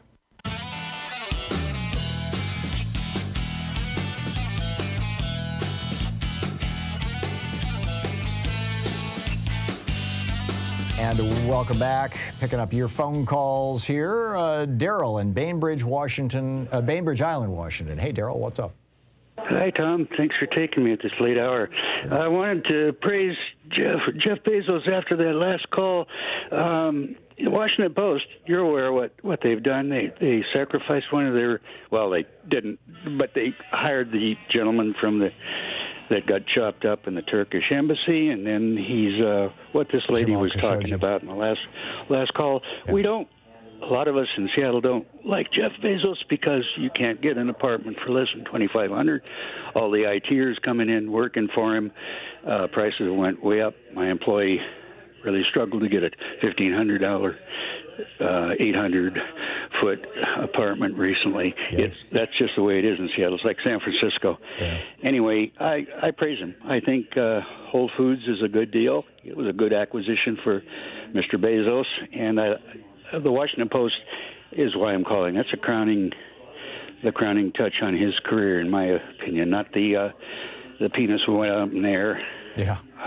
Very emotional thing. Thank you, John. Have a great day. Thank you, Daryl. Yeah, I salute the Washington Post too, and I'm glad that Bezos has been letting them basically run it, like a real newspaper. Unlike Jared Kushner buying the New York Observer and turning it into a PR thing. Zeke in Portland. Hey, Zeke, what's up? Yeah, Tom, I find it very interesting that none of the smartest people in the room that have brought down this zeitgeist that says we can't do anything kinetic to save Ukraine, like a no-fly zone. These are the same set of people who got us into Vietnam and Iraq, too. And now they are succumbing to nuclear blackmail. And what we are seeing happen in real time here is that Article 5 of NATO, without Article 5, there is no NATO, Tom. Right. And well, it's just like with the Budapest Accords, the Budapest Memorandum. There's no bite in it, which is why even though the United States, the United Kingdom, and Russia all committed to respect the territorial integrity and protect the territorial integrity of Ukraine if they gave up their nukes, nobody's doing anything because there's no therefore in there. You're right. There's no Article 5 equivalent. Well, look what happened with Article 5 in NATO. Look what just happened with Poland. Poland says we're going to give the MiGs to Ukraine. Putin comes back and says, oh, no, if you do that, really bad things are going to happen. If Article 5 meant anything, if it were worth the paper it's written on, the Poles would have laughed at it. Yeah. The Poles would have laughed at him. Instead, what do? They say, well, we'll hand this off to the United States at Ramstein Air Force Base in Germany, and the Americans say, well, it's never been tested, Zeke. I mean, the closest we got, the only time Article 5 has ever been invoked, I believe, and I'm not even sure they did it through Article 5, was, Bosnia, Herzegovina, and that, that whole mess with Croatia and whatnot, when Radovan Karadzic was running wild. I mean, that was, I think, the last time NATO actually did something under the aegis of NATO itself. Well, my point, it's being tested now, Tom, and it's not holding up. It's not holding up. And even Victoria Nuland, who is a member of the State Department, has said, if you feed the monster, his appetite increases. Yep. Wesley Clark has said that after he's done with Ukraine, he will come for Poland and the Baltic states. Yep. Mr. Clark also says that the best place to take this guy on is in Ukraine because of the way the terrain is laid out. This is a general talking. Yeah. And we won't do it. We won't do it because of nuclear blackmail. And just by the way, Tom, your glib little thing about we're just going to sit by and watch a few thousand Ukrainians die. Oh, no. This will be hundreds of thousands, I agree. Maybe millions. I agree. Okay? I absolutely agree. And it wouldn't surprise me if it's already been tens of thousands approaching hundreds of thousands. I mean, they are literally starving a couple of cities right now. You've got people fighting each other for food. You've got mass burials, mass graves are being dug. I mean, this is something very, very close to genocide. And it is absolutely a war crime. And Zeke, I agree with you. I don't have an easy solution for it or a glib solution for it, to use your word, but I agree with your analysis. Thank you for the call. Karen in Oakland. Hey, Karen, what's up? Hey, Tom. We all live in a global village, right? Yeah. But anyway, so we're all affected by this craziness. But I want to agree with everyone who say words matter. Words do matter. I was writing in my blog the other day, and I wrote Russians' invasion. But thanks to your caller yesterday, he said Putin's invasion, because I did question that as I was writing it. But I wanted to also make an addition to that. I wanted to say also against, and this is how I ended my paragraph, and against the majority of the will of the Russian people. And that applies here, too. We should say that all the time. Yeah. Against the majority of the will of the American people, and women, these Republicans are setting up all these laws against most of us disagree with. You know what I'm saying? Mm-hmm. I'm terrible on the air, but yeah. No, I completely get it, Karen, and completely agree with you. And I don't think that the average Russian person wants to have this war. And I don't think most Americans want to have a war either. I mean, if Putin just stopped and went away, maybe some economic punishments or a war crimes tribunal or something like that. But fighting wars there are no winners in wars. I mean, here's one more word: global life support. Okay. There you go. Karen, I got to run. I'm sorry, but thank you very much. It's great to hear from you. Hey, special thanks to Louise Hartman, Sean Taylor, Nate Atwell, Jamie Holly, Joyce the Hammer, Nance, Nigel Peacock, Sue Nethercutt, Patrick Hoyt, Geraldine Halbert, Ron Hartenbaum, Chase Sprouse, Nicholas Miller, Pat Sweeney, Jabbermocky, Jay LeBlanc, Al Gorilla, Connor Herrero, and Carne Verde. Thank you for the folks who helped make this program work. Get out there, get active, tag you're in, have a great weekend, be good to yourself and the people around you, and pray for peace in Ukraine and around the world. We'll see you on Monday. You've been listening to Thom Hartmann. For audio and video archives, visit thomhartmann.com.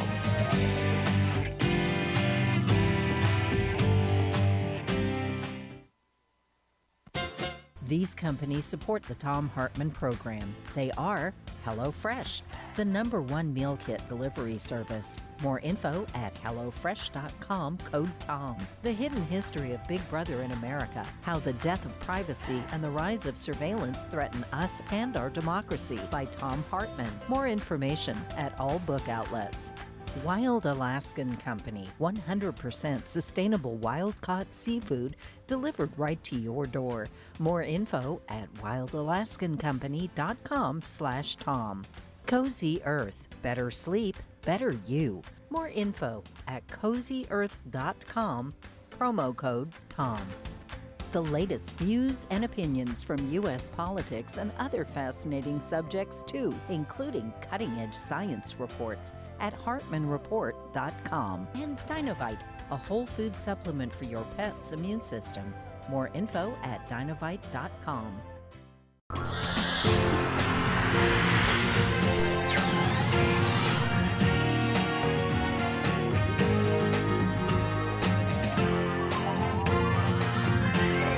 We say fight back!